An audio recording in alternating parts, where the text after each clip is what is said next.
that's why it's really important to have a plan and understand what your goals are. In fact, my camel out there is suffering right now with a broken back. So I actually found Pepe when it was only a couple of hours old, and I'm like, oh, this is a funny meme. Oh my god. Yo!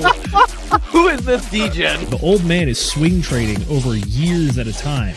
And it's like, that's where the real money is made. The answer is a permanent loss. With single-sided staking, you don't have to worry about the permanent loss. Really, at the end of the day, it's just the matter of a macro market. It's just what happens. If you're aware, if you're disciplined, you can hone that into further financial growth. Financial freedom, so we can actually live life and not have to be constantly living paycheck to paycheck. I mean, that's the ultimate goal, more or less, right?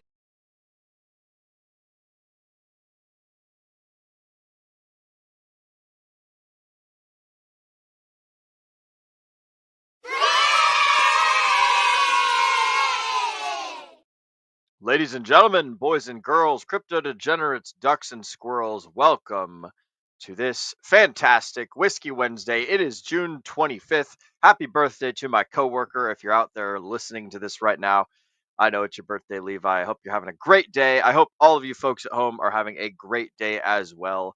It's just going to be me tonight. None of the folks on the DGen Roundtable leadership crew are able to join, so we're going to run through a quick little thing of Campfire stories where I'm going to talk about things that are going on in the news lately. And then if anyone clicks and decides to join, then we will chit chat with them. And if no one hops in, then we'll go ahead and make it a nice, quick, easy stream. So that's what we've got going on. By the way, for the folks at home who have never seen me before, hello, my name is Will Stevenson. I am a iron worker that travels around the United States building TV and radio towers. In my free time, I talk cryptocurrency to assholes and degenerates such as yourselves. So that's what's going up. That's what we are doing tonight. So without any further ado, I'm going to go ahead and roll through a quick little spell of chat motherfucking shoutouts. So let's go ahead and shout out all you guys over here that are chilling and chillaxing and hanging with us and whatnot. And we'll go ahead and hop on into some of the news stories.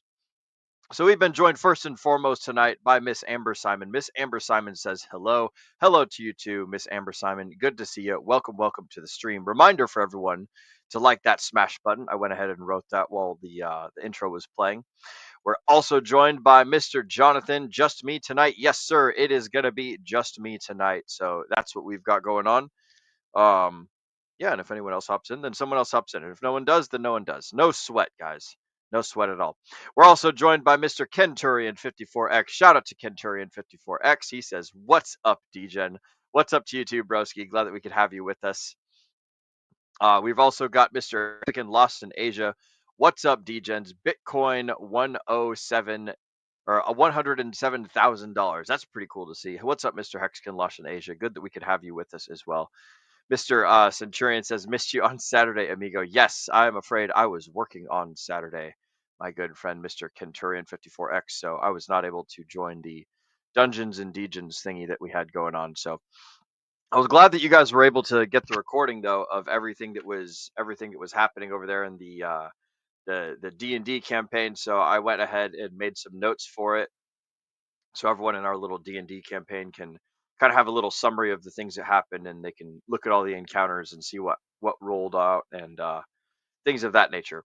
We're also joined by Miss Arceus. Miss Arceus says, that is a very fine smash button. Thank you, Miss Arceus. Go ahead and smash that like button. Like that smash button. Do all those things. We like the engagement. I don't know if it does anything as far as the as far as like YouTube algorithm or boosting or anything goes, but we always tell everyone to like the smash button or smash the like button because that's just what people do, I guess. So I don't really know what it does, but it's nice to see that there's a whole bunch of likes on videos. So it makes my ego go up, and so I always tell people to do it. Y'all are free to choose to smash that like button or to not smash that like button, but I will continue to let everyone know that that's one of those things that needs to happen. If this is one of you guys' first times watching the DGen Roundtable, then you guys can find us streaming, by the way, every Wednesday where we talk to guests, every Friday where we do a book club, and every Sunday where we do some news stuff. We're doing it a little bit crazy this week because this week it's more or less me all by my lovely lonesome self. So where we would normally have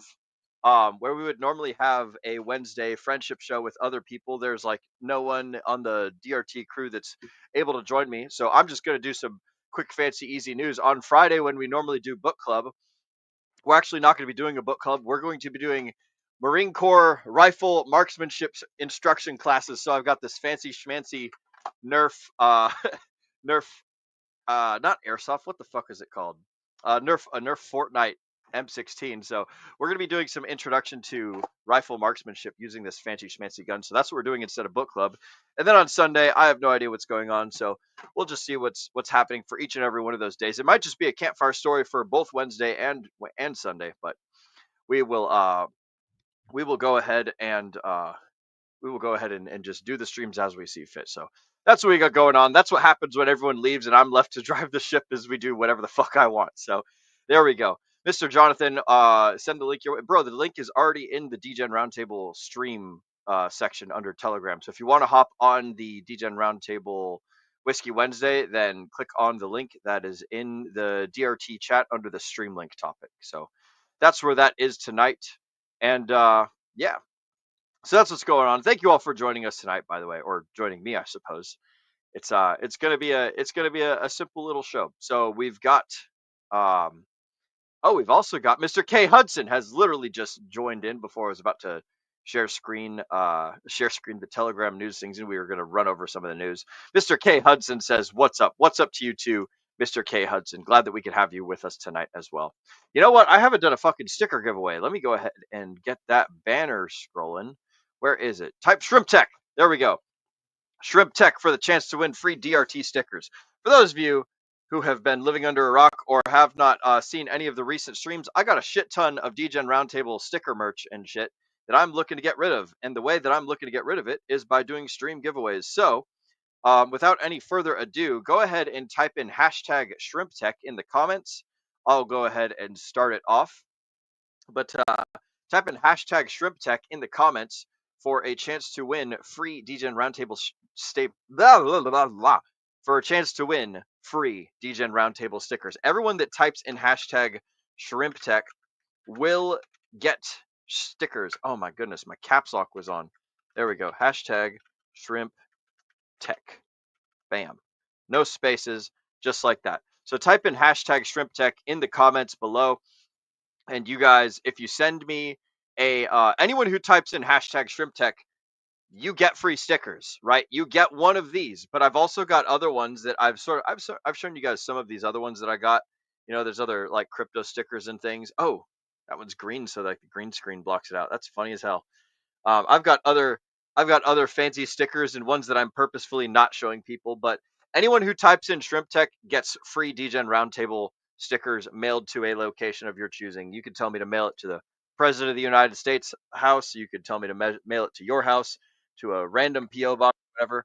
But I've got a shit ton of letters, and I've got a shit ton of stamps, and I've got a shit ton of free stickers that I'm looking to give out. So we'll go ahead and do one. We'll do one shrimp sticker giveaway at the beginning of the show. So let me see. I gotta open up StreamYard giveaway. I was totally not ready to do that. This is pretty last minute. Let's see. Select a stream. Ooh, you know what? I'm gonna share with you guys what this process looks like. So we'll present, share screen, and we will do window StreamYard Studio. So if I share that, look at that. Oh man, going on into infinity. By the way, guys, this is what the producer window looks like. So check this out. You've got media assets over here. We've got our intro vid, the end credits. For those of you guys who have never streamed before, this is probably pretty useful. This is what like StreamYard looks like. So right now we can see we've got Jonathan backstage. Hello, Jonathan. I'll add you here in a second. We've got, my share screen thing down here. There's a bunch of little buttons on the bottom of the page that we can click. But why is it not showing those? Oh, because the banner's blocking them out. Let me go ahead and turn off this banner. Yeah, there you guys go. So this is how you stream, by the way. For those of you guys who've never used StreamYard before, these are the banners. So if I click on this right here, you guys read how it says live at 10 p.m. Eastern. I click on that and boom, this banner appears at the bottom of the screen. Or I could click on the Shrimp Tech one, bazinga, and there you go.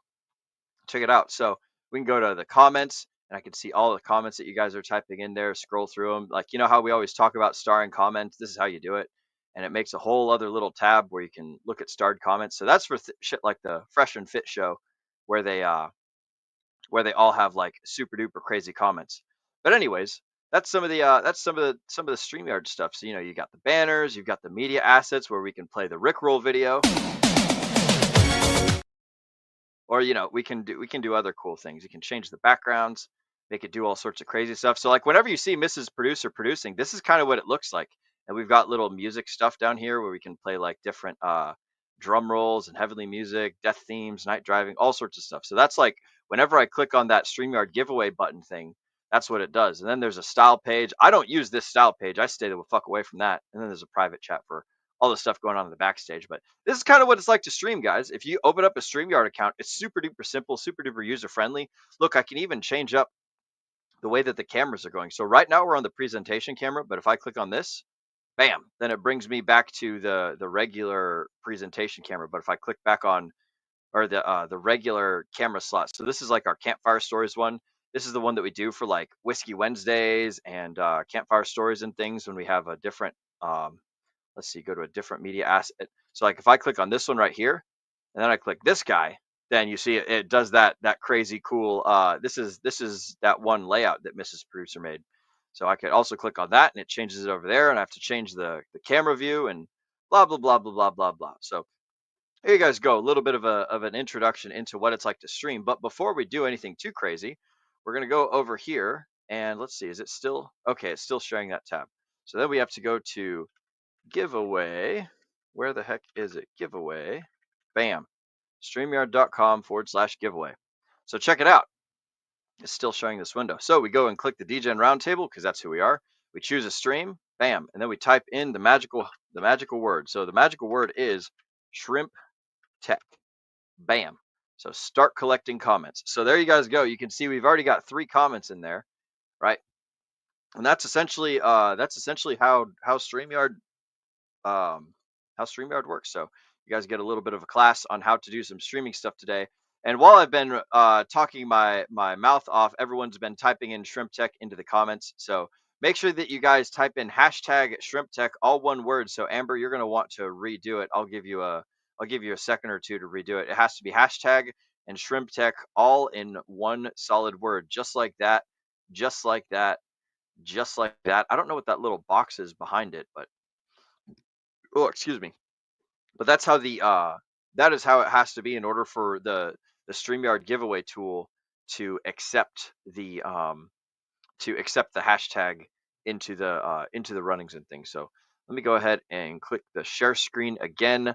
I will bring up the tab for the giveaway. There's the share button, and I'm going to make this tab smaller so that way it's more acceptable. Let's see here. There's actually also an ideal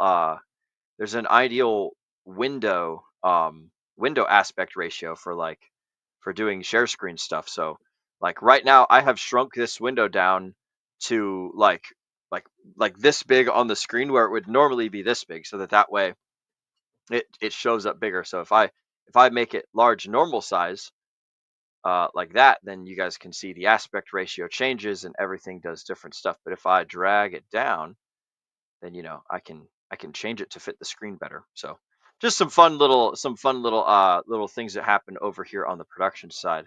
Because we are on that media asset, we're going to change over to this one, and then I got to bring down Arceus's comment. So thank you everybody for doing the little hashtag Shrimp Tech. So this is your guys' last chance for the early beginning part of the show to type in hashtag Shrimp Tech to get some free DGen Roundtable stickers.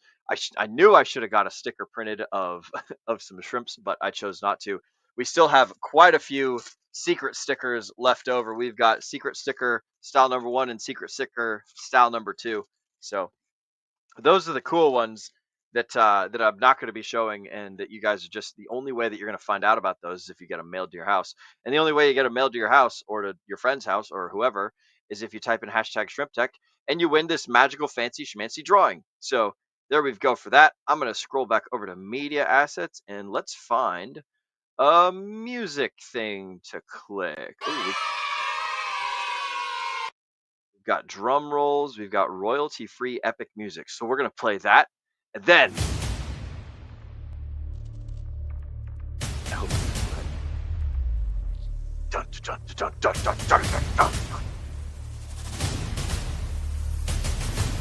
Who's it gonna be? Who's it gonna be? It is Arceus. Congratulations, Arceus.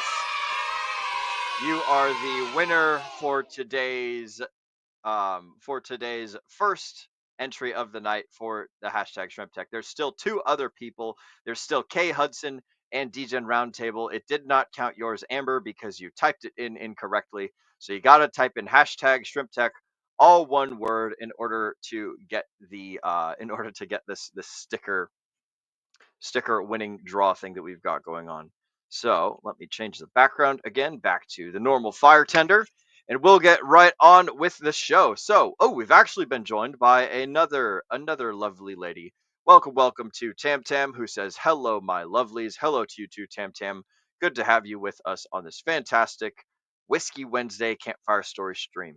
So, on the subject of being joined by people, I've been joined by Mr. Jonathan Navarro. Mr. Jonathan Navarro, for those of you who don't know, is a super cool DGen. He is a bartender, and he does a lot of cool stuff over in the San Francisco area, if I'm not mistaken. But he's been teaching us DGens how to make proper drinks and how to do all sorts of cool things. So, ladies and gentlemen, welcome to the stage, Mr. Jonathan Navarro. Jonathan, what is up, broski? Welcome to the show. What are you doing? Hello. Can you hear me? Yeah, I How's my can hear you mic? just fine.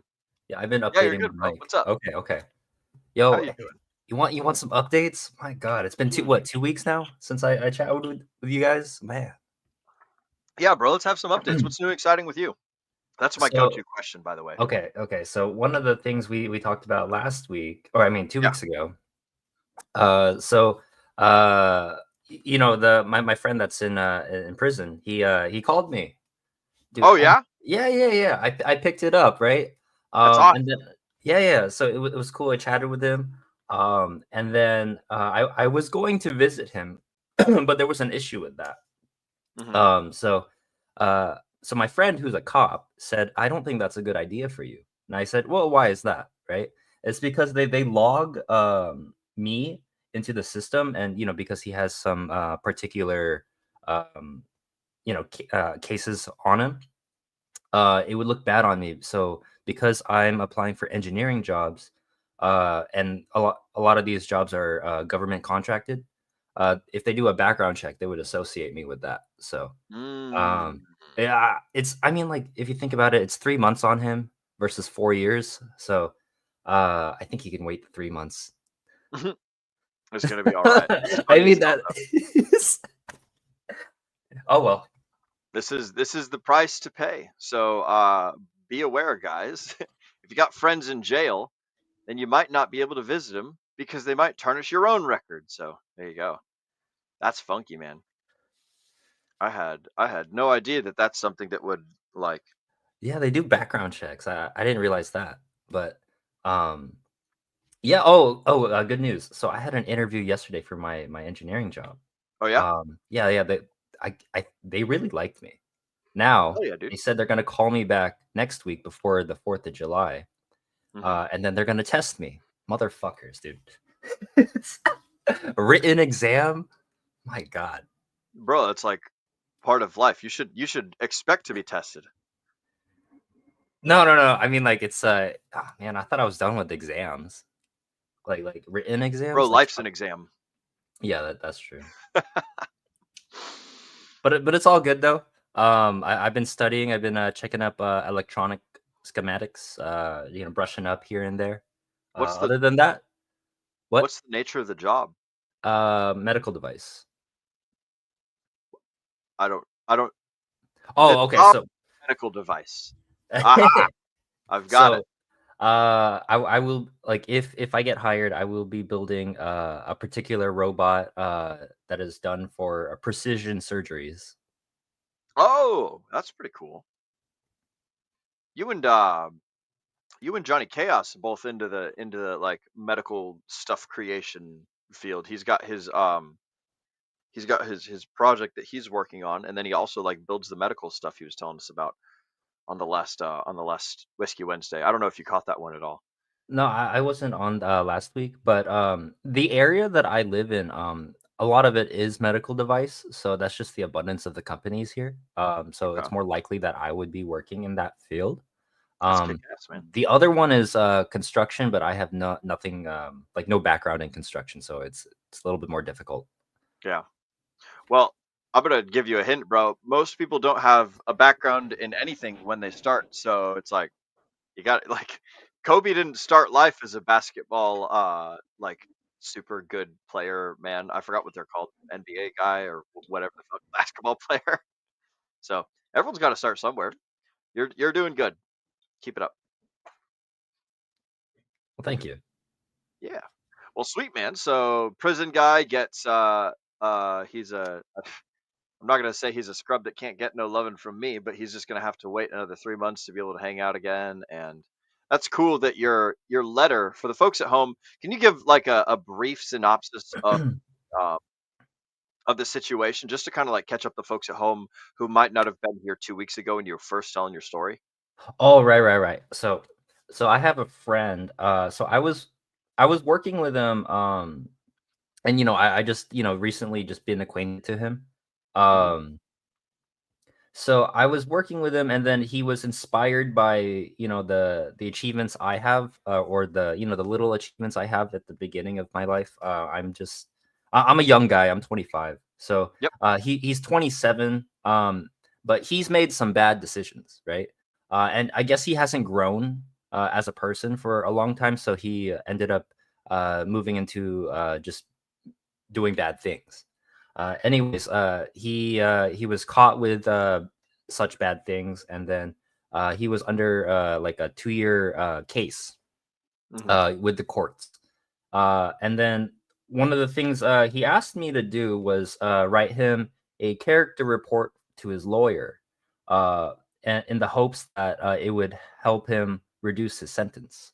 So that way, within the 2 years of his court hearings, they can see that there was growth and that there was change in his, how he conducts himself, right? And so because I was at the tail end of that, and then I had some time to work with him. I was the supervisor. He was under me, and I was mentoring him. Um, he asked me to write a character report to his lawyer, and I wrote that character report to the best of my ability. And I submitted it to him, and then he gave it to his lawyer. Um, Later, a few days later, after I submitted it, his lawyer calls me and says, "Hey, I have news. You don't know me, but um, your friend's sentence had been reduced from 4 years to 3 months because of my letter." And so, I said a lot of good things. I said that I don't see anything bad. I see that he wants to change. I see that he did enroll back into school. He wants to work in a trade. He's asking me about, what engineering is, just different things. And then I described who he was to me, how hard he wants to work. Um, and that had swayed the judge's decision in his favor. So that's what happened. Hell yeah, man. So you did a cool thing that cost you almost nothing, where you described like what was real and what was true, and that had like a life-changing difference for someone else. So that's pretty fucking awesome, man. Not everyone gets that kind of opportunity to change someone else's life like that. So I think that's super cool. And then the update is that like going like he physically called you from jail, and then you found out that if you were to go and visit him, then you would be put not necessarily on a list, but like you'd be on a list of something Yeah, that I'd be might, put on a negative list. Like, my God, if yeah. you want to do something nice for someone, and then if it's just associated with something bad, if the government were to do a background check, I'd be hit like negatively. Yeah. Which is like, it depends on if you care about that sort of thing or not, if that matters to you. Like, But I also think it depends on the type of case. Like if it was I don't know, like petty theft, I don't think that would be like too much, right? But if it yeah, was something a little bit more hardcore, yeah. I'd be watched. I think that it's something worth considering, and people have to understand that there's different positions in life that would lean a person to make the decision that you're making versus the other decision. So like you, for instance, your goal is to get like a pretty cool engineering job with a pretty cool engineering firm that's probably going to do some like pretty rigorous background testing.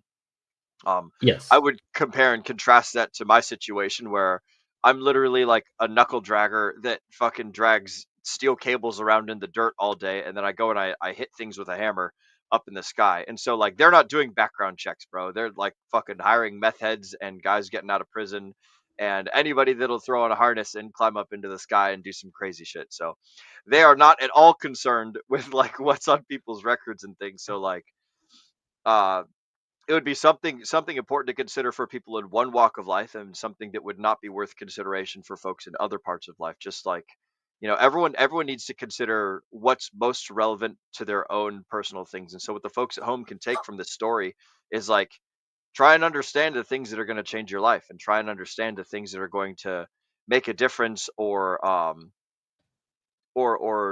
potentially set you on a different path and stuff. So that's pretty cool, man. That's Yeah, pretty you know fucking what cool. it's a moral dilemma really on my part, right?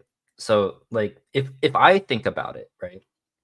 If I had changed his life or the course of his life from the one thing that I did, right? And if Mhm. I were to go visit him, that to me, if I were him, that would solidify my position for further change and imminent change that is guaranteed, almost guaranteed, right? Yeah. I would see like this figure, this heavenly figure, like, oh my god, this is so this is no, think about it. Think about Fucking it. just pat yourself on the back there, That's bro. Like, look at me, this heavenly figure, man. that's me, dude. Yeah, no, but like in all seriousness, like imagine like so some guy you just met that Mhm. helped you, right? And then now he's going to visit you in the worst position that you're in. Mhm. That would if I were him, I would like that would change my life, like that course, my direction, that my thought process. I'd be like, okay, I'm gonna do good things for the rest of my life because I saw someone do it for me, right? Maybe, Um, maybe. well, maybe, but but if that were me in my case, I would do it. Hell yeah, man. What do you think? If you were gonna go to jail for something, what would be your crime? Me? Yeah. Oh my god. What do you think you'd get pinched for? Okay, I don't drink, but I think one day I'll be swayed to do so. And then Ooh. Uh yeah, oh. oh my god. I think it would be like just driving under the influence. Maybe. DUI? Oh man, Yeah. you go to a jail for a Dewey? Oh boy. Yeah.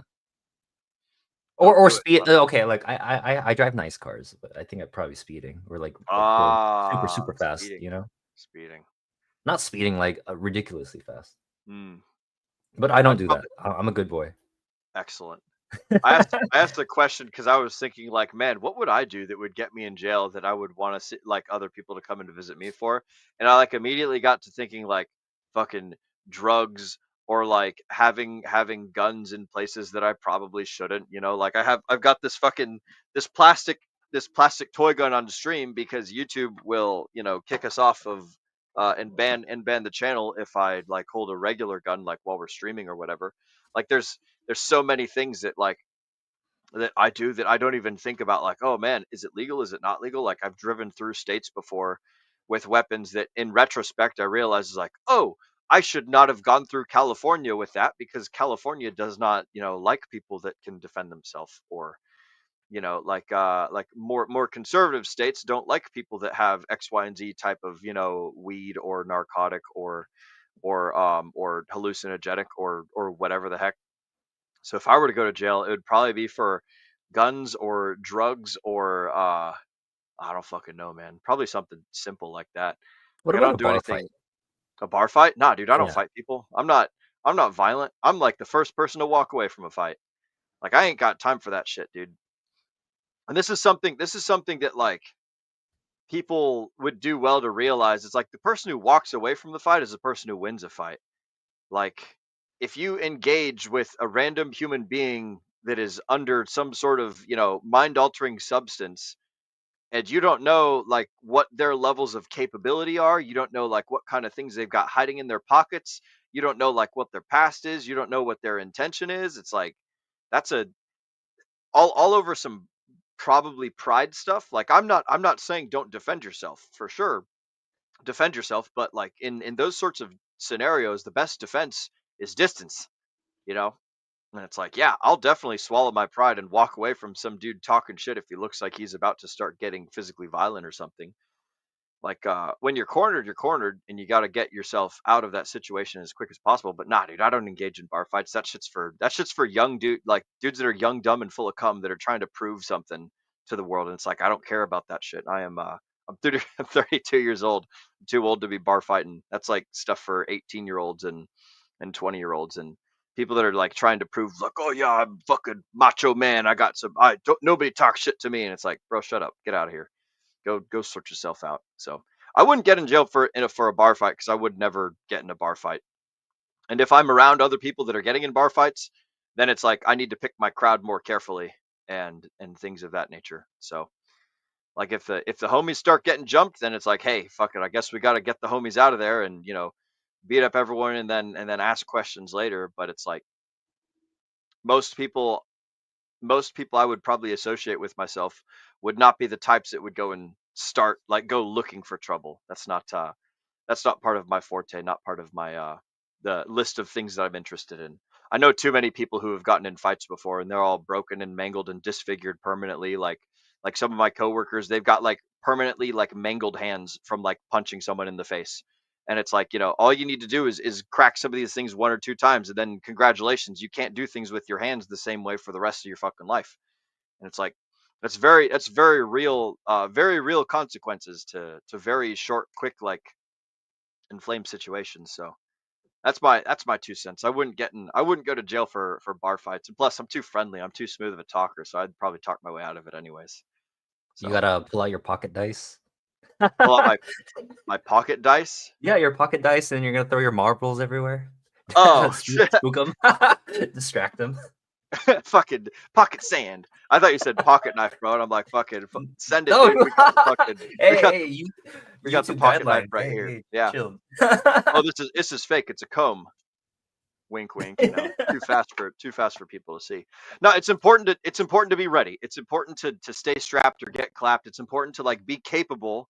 But I think that something that comes with being capable is also knowing when the fuck to walk away and when to not engage. Like just because I have a gun doesn't mean I need to shoot people. Like fucking 99 times out of 100, it's better to walk away from someone than to like become aggressive and like stand your ground and then get in a position where like somebody's got to die or something like that. So like it takes a lot of discerning, and it takes a lot of like, I suppose, I don't want to say life experience, but um like having a tool doesn't necessarily mean you need to use it at all times. It's like you just need to be ready, you know. So carry the pocket knives, carry the pocket dice, carry the gun, carry the what were you saying earlier? The The pocket marbles, the marbles. sand. What are the marbles for? What was that? Is that like you throw the marbles on the floor so they slip or something? I saw that Oh, on that is YouTube, dude. That was funny. Yeah, pocket something like that. marbles. What an Yeah. inconvenient thing to carry around with you all the time. Your pockets are just fucking like clickety clackety, like fucking You throw some change in their face, you know. throw some fucking change on the ground. I haven't seen some change in a long time, like coins, like here. Oh yeah. Here in this or in the area I live, everything is just digital or like it's rounded up the cents. So You haven't seen change because oh man, you can't see, but like I fucking love change, man. Change is beautiful. Change is awesome. Shiny clinky coins. you do your They still laundry. use change quite extensively down in El Salvador. You get these like silver dollars and shit all the fucking, or not silver dollars, but Sacagaweas all the fucking time. I love change. Change is cool. I don't collect coins, but I love Doing your sorting laundry. coins. As a matter of fact, hang on, let me show you fucking I think I don't have anything crazy incriminating up here. But I want to show you guys my I have a change sorting system up here on top of my Connex. Oh look, fucking hats and things. But yeah, like I got fucking change for days, bro. Like this little sack right here is full of fucking coins I haven't sorted yet, and then I got the pennies, quarters on the bottom, the nickels, the dimes, like that shit's crazy cool. And like little hexagon like things for stamping the actually shit. You know what? If we're playing fucking show and tell, I'm gonna get out the I'm gonna get out the king of the change sorting. I got this super cool antique device. But yeah, dude, I fucking love change, man. Why don't they use change over there in California? Are they a bunch of communists? No, everything's so expensive now. It's like Oh, if they carry like exact change, like so they usually round up to the nearest dollar. oh, Yeah, I know it's kind of sad. So like if you're at 51 cents, they round up. If you're 49 cents, they round down. oh shit. That sounds like super gay. But also California is pretty fucking gay anyways, so it's like that's all part of the expectations and part of the process. Welcome to today's stream, by the way, everybody, where we're talking about fucking change and prison, you know, and getting in bar fights. I totally, bro, did not expect this podcast to go this direction. So we're rocking and rolling with it as we go. But like, dude, I fucking like I am addicted to sorting change and doing all this cool stuff. In fact, so addicted that I went out and bought a Nadex coin sorter and packager model 607. This shit is like from, I want to say the 1970s, but or the 1980s or something. Back when like change was still like a pretty real and super cool part of everyday life. But basically, this is a really nifty device. I should probably clean it at some point because I bought it and it's been sitting in this cardboard box. But you put the coins up here and they roll down this little track and then they get separated based on like the size and stuff, and then they fall into these little categories of like stacks of like over here is I want to say it's quarters are over here, and then nickels and then pennies and then dimes, and it just like they flap into all these different places, and then once you have one stack's worth, it hits this little notch right here. I don't know if you guys can see it very well, but there's little notches right here. And once the coins line up to that notch part and you grab it, you take it out, you put it on this little thing right here. You double check it with this device to make sure that it is in fact the correct amount of, let's see, here's an example for quarters, right? So you see it says quarters. It's got all the way up to 40 cents here. So that's 10 stacks of 4 quarters each, which is what's in 1 quarter roll is 40 quarters.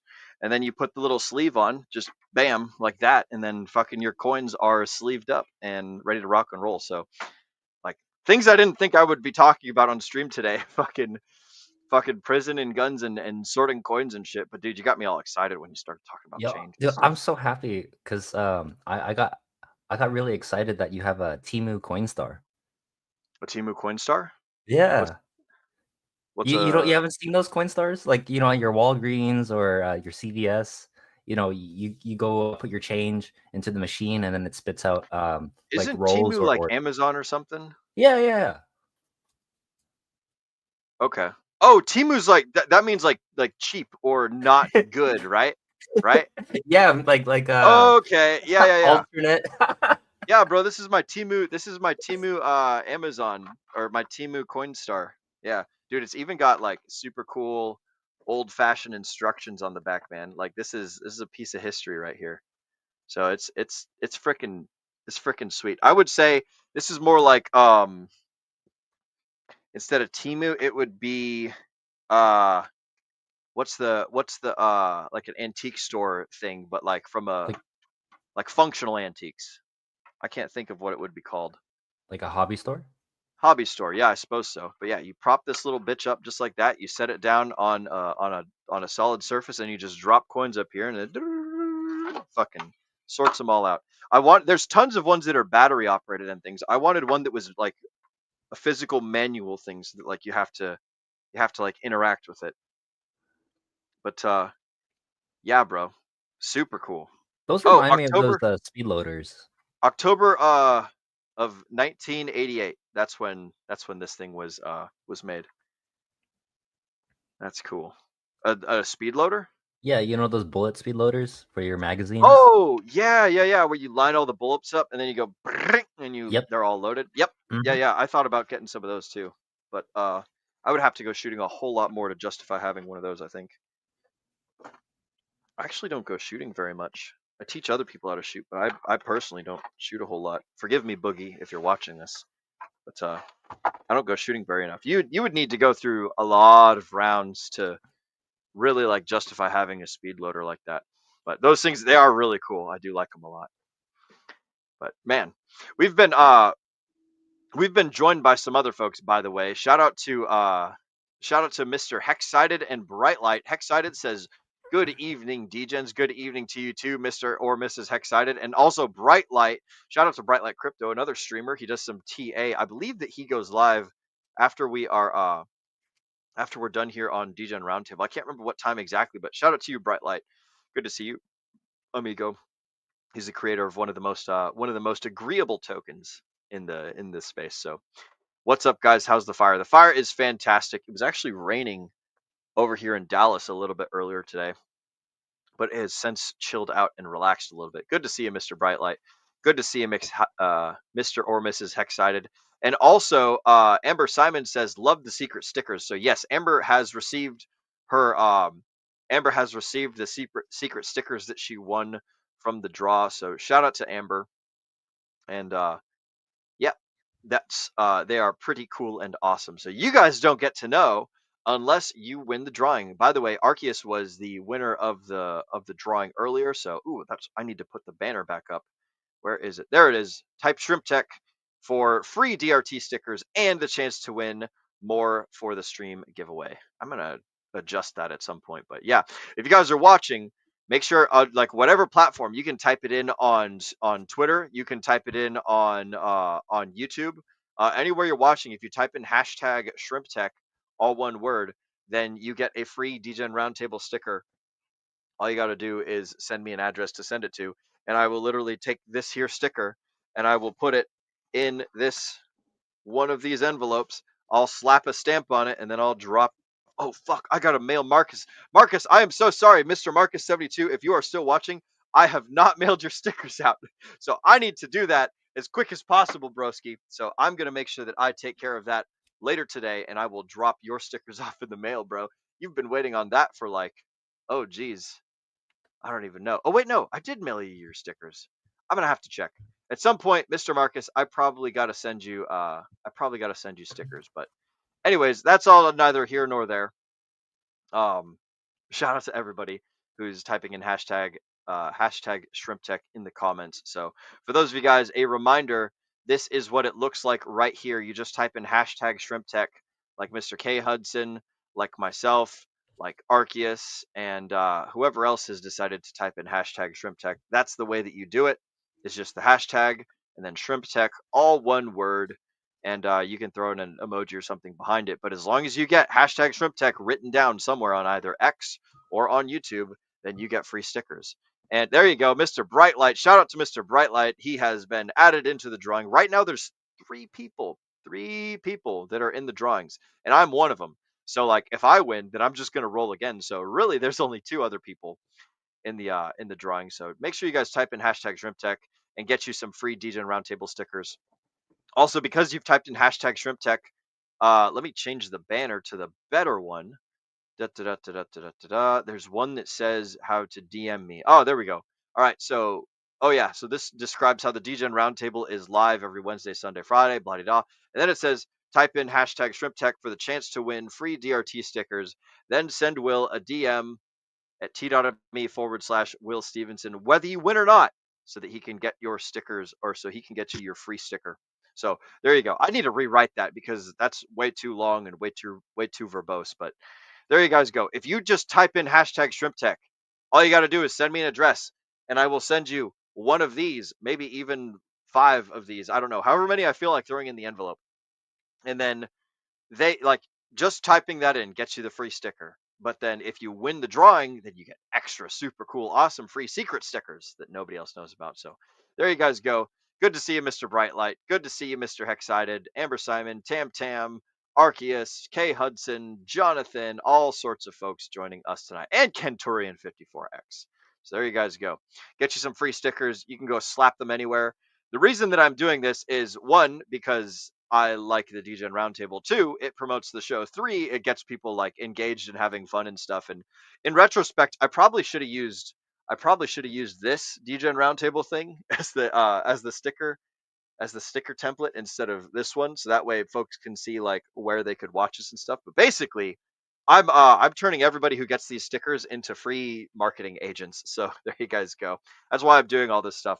Is one, because it's fun and amusing, and two, because you guys get to have cool things, and then we get free advertising and free real estate, free mental real estate. So I've actually got it. Hang on, where's my helmet? I got my helmet right here for work, right? So this is my work helmet. I've got a little pirate style on it, but I've got the hex and I've got the DGen Roundtable sticker right there on the back of my helmet. So when I'm up in the towers, right, when I'm doing work, everybody can see on the back of my helmet. I can't wear it very well right now because I got this sound headset on, but everyone can see that I'm a member of the DGen Roundtable when I'm at work. So freaking represent it everywhere you go. Anyways, enough about me, enough about stickers. Let's if I win, I will put it in my backdrop. Hell yeah, broski. Good to see. Well, it's a competition basically between you and one other person. So I think it's you and Mr. K Hudson. So one of you guys is gonna win unless somebody else types in hashtag shrimp tech. So there we go. Man, what were we talking about? Jonathan, we were talking about coins. We were talking about prison. What else are we talking about? We're talking about some cool shit. Yeah, we're supposed to go to your campfire stories. You forgot. Oh, that's right. Campfire stories, news stuff. Okay, so news items. So we have talked before we go into campfire stories, I want to actually bring up one of the things that Mr. Brendan of the DGen Roundtable, he was texting me earlier, and I got to make sure that I have the right link because it was super cool stuff. But basically, the Federal Housing FHFA has started doing some stuff, and that's pretty fucking cool. And then there was, what was the other thing? We had oh man. We'd talked about it before. Do you guys Jonathan, I talked to you guys about SharpLink, right? The guys that are the Ethereum version of Michael Saylor. Have we covered that? I think we have. Yes. I don't think we not, did. Not with me though. Ooh. Okay, so check it out. So basically, there are these guys on Ethereum that are doing, or there's this marketing company that does affiliate marketing for online poker stores, and they're called SharpLink. And their whole thing is they create and they do marketing for affiliate stuff to basically get people to go to online poker sites and gamble their money away. And earlier in the month, I want to say it was on either a Sunday show or a Wednesday show, but Brendan and I had found out that there's this group of cats that are actually just buying Ethereum and then doing the same thing that Michael Saylor's doing, buying Ethereum, selling their stock, and then people who buy their stock, they take the money and they use it to buy Ethereum. So they're doing this infinite printing loop thing, just like what MicroStrategy is doing with Bitcoin and stuff. So they've made another purchase. So they're continuing to buy Ethereum. It wasn't as big as the first one. The first one was, I want to say, $500 million. I want to say they spent $500 million buying Ethereum. Let me see if I can pull up what is it called? ETH Treasury? Ethereum Strategic Reserve. That's what it was. The Ethereum Strategic Reserve. So let me see. I'm going to go to share this tab instead. Can you guys see that? Oh, nope. I have to pull up the share screen. So there we go. All right. So you guys might remember there is this Ethereum Strategic Reserve. Let me change this background into something more reasonable. There we go. All right. So we've got this Ethereum Strategic Reserve over here, right? So this website keeps track of all of the people that have a shit ton of Ethereum in some sort of bank or in some sort of reserve or in some sort of DAO or something like that. Basically, entities holding over 100 Ethereum in their treasury. So we've got the Ethereum Foundation as number one. They're holding 250,000 Ethereum, and they've dropped that amount over the last 30 days. We've got SharpLink Gaming. which is the guys that I'm talking about. They have 188,000 Ethereum. So they've increased by 7% over the last over the last 30 days. And then we have the Pulse Chain Sacrifice Fund, which has not changed at all because, that's what it does. And it's got 160,000 Ethereum. We've got more, the Pulse Chain Sacrifice wallet has more Ethereum in it than Coinbase does. So Coinbase only has just under 140,000 Ethereum. And so that's pretty fucking cool. The top 4 are all pretty damn decent entities to be holding Ethereum. The ETH Foundation, they're motherfucking selling their shit. SharpLink Gaming is buying more. Pulse Chain, sitting still. Coinbase sitting still, but like shit's going pretty cool. So I'm gonna click on SharpLink Gaming, and it will bring us over to their website. So this is basically what these guys do, and you guys might notice their logo is a hexagon with an S inside of it. So that's pretty fucking sweet. So we like things that are hexagon shaped, and we also like things that buy Ethereum. So these guys' whole company is basically a marketing company. Their whole thing is they direct they drive local sports betting and online casino gambling traffic to their valued partners, which are licensed to operate in each respective state. So basically, they're dudes that like their whole thing is getting people on the internet to do affiliate marketing and to go and send people to go and gamble places. So who better than to send people to go and buy Ethereum and talk about Ethereum than these dudes whose whole thing is just doing nothing but marketing and affiliate stuff. Anyways, another cool thing about these SharpLink dudes is that I want to say a month or two ago, when they first announced that they were going to be doing this with Ethereum, their stock went from $3 to like $75, and so it did a 35x. Or excuse me, it went from $2 to $75, so it did like a 35x in just like I want to say it was like a week or something like that. But yeah, so these guys are pretty fucking cool. They've been buying up Ethereum, and they're continuing to buy more. So it's going to be interesting, and I'm super stoked to be seeing where that's taking us. But that's one of the cool things that is happening over there, Mr. Jonathan. If we hadn't told you before, we're telling you now. This is Brendan and mine. More Brendan than mine. I was just here when he had decided he wanted to talk about it.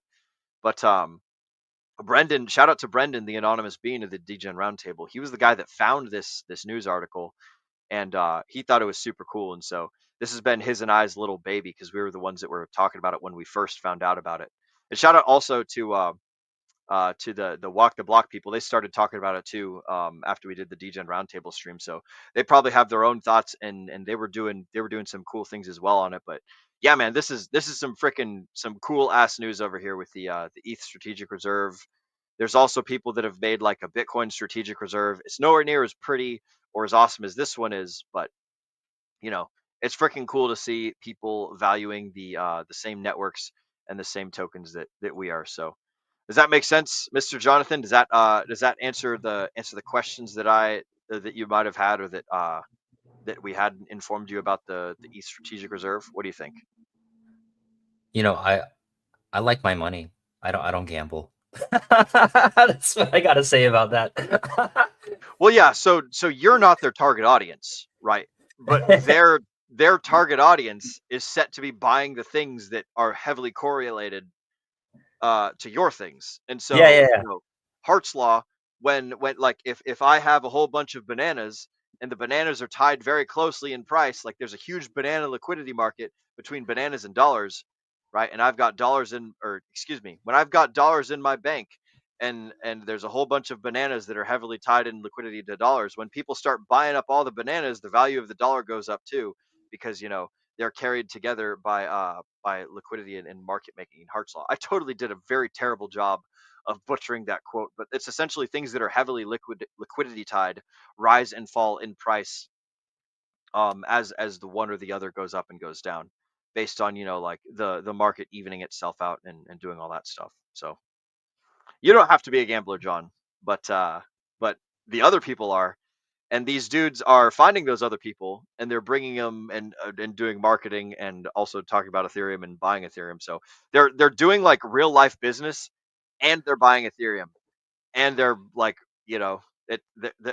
All of that together, and probably going to be doing a lot of marketing for Ethereum just based off the fact that they're going to be buying so much of it. So like marketing the other stuff, earning money that way, like buying Ethereum, doing that thing, and marketing Ethereum. Like these guys are fucking triple whammy of success as far as I'm concerned, and it's looking pretty fucking good as far as I'm thinking if they just keep doing what they're already doing.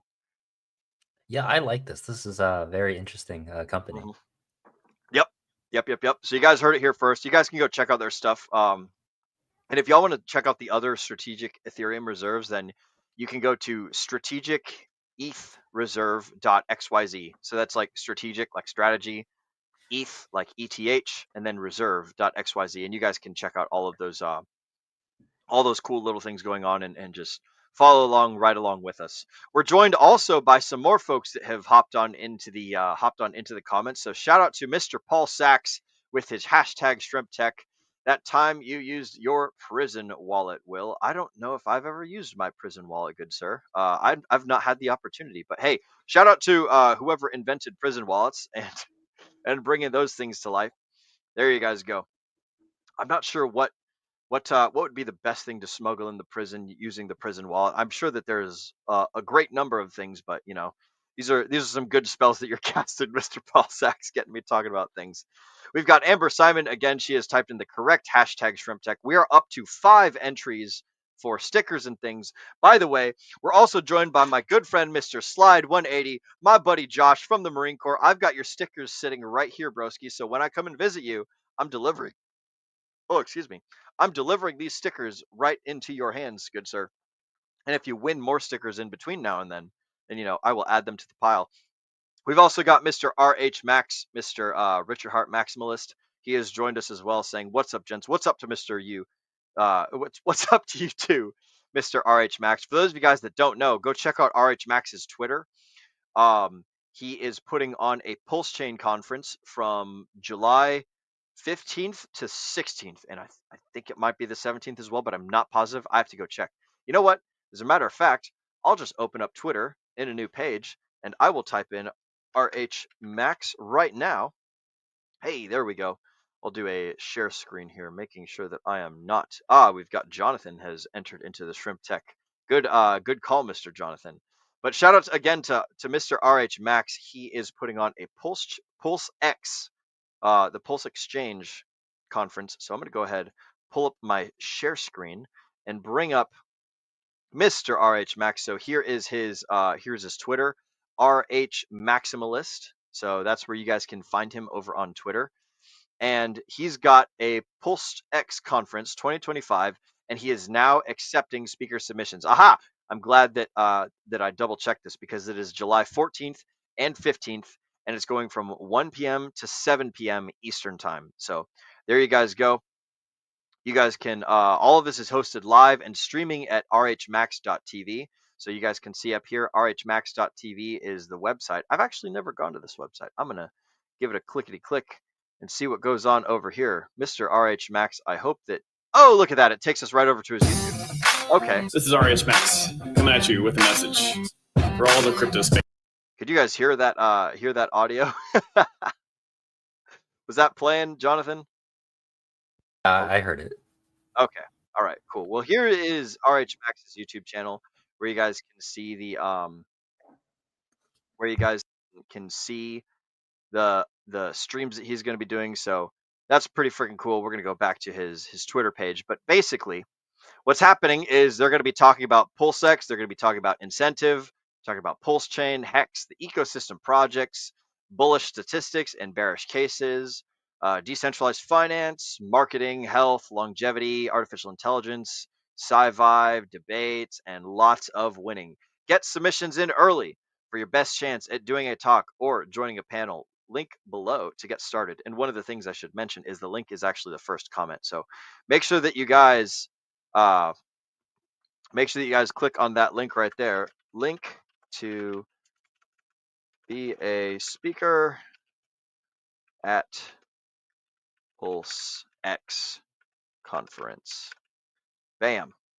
Link to apply. I should probably put to apply to be a speaker. Bam. and post. So there you go, RH Max. You get some live you get some live boosting of the algorithms right there. So yeah, go check it out, and make sure that you guys watch these streams. Let me look at the days for that. So 15th, 14th, and 15th is a Saturday and a Sunday. I am unfortunately thinking I'm probably going to be working on those days. As it stands right now, I'm working all weekends and things. So I don't think I'll be able to speak or to join, but it's gonna be freaking cool. So go check it out. It's gonna be awesome. I'm gonna have to make sure to catch the replays for that while I'm up in the sky, or maybe I can listen to it while I'm up there stacking steel.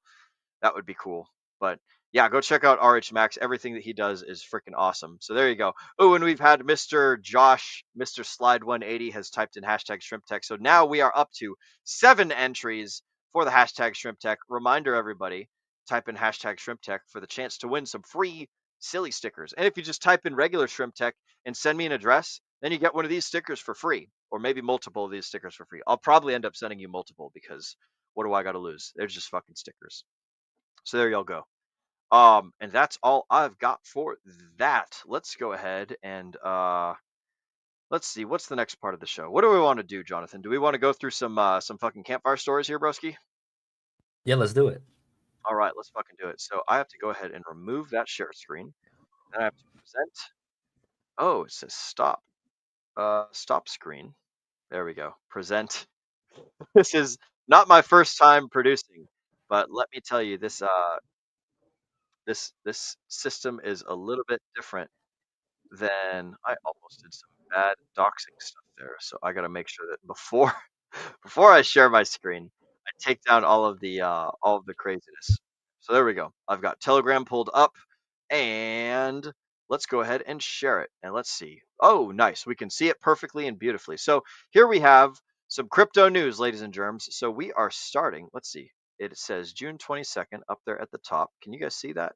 Oh, it does say June 22nd. Sweet. So we're going to go up here. Let's see. What day is it today? Today's the 25th. Sunday was the 22nd. So we will go all the way to the Sunday. Aha, June 22nd. And we will start there Sunday morning. And we'll just scroll down from Sunday morning all the way up to the stuff that's happening right here, right now. So let's see what we've got going on in the crypto news. So BitDeer now holds just about 1,500 Bitcoin after adding 39 last week per a report. So that's cool. That's almost $10 million, I think, or $15 million, something like that. Oh wait, no.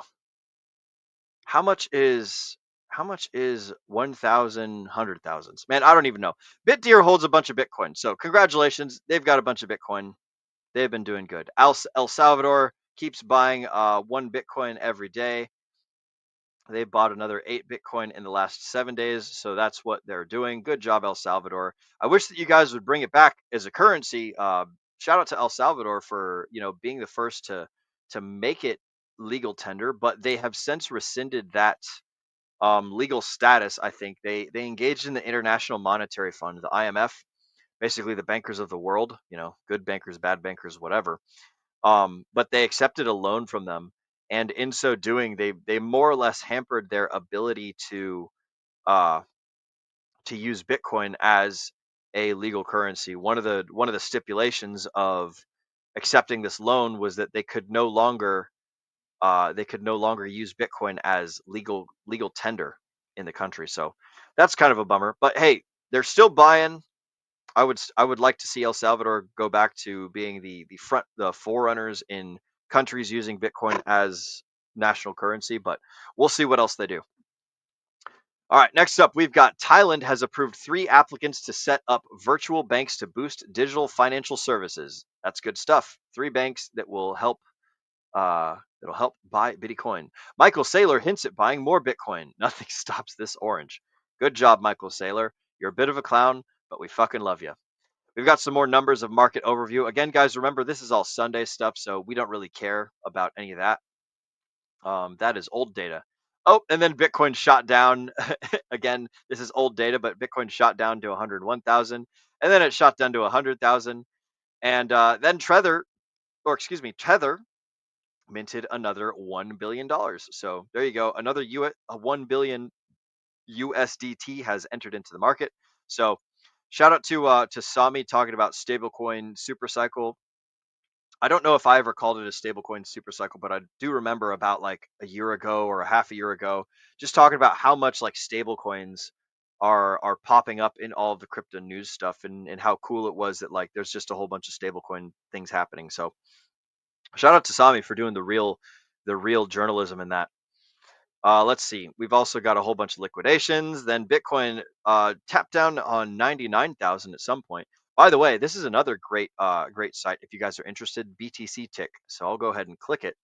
But it basically just takes you through like, hey, this is what the Bitcoin price is. So every $1,000 increments, it'll just send out a new notification, be like, hey, Bitcoin's at a new price right now. So there you guys go. If you want the most up to date things, then this is what the little Telegram symbol looks like.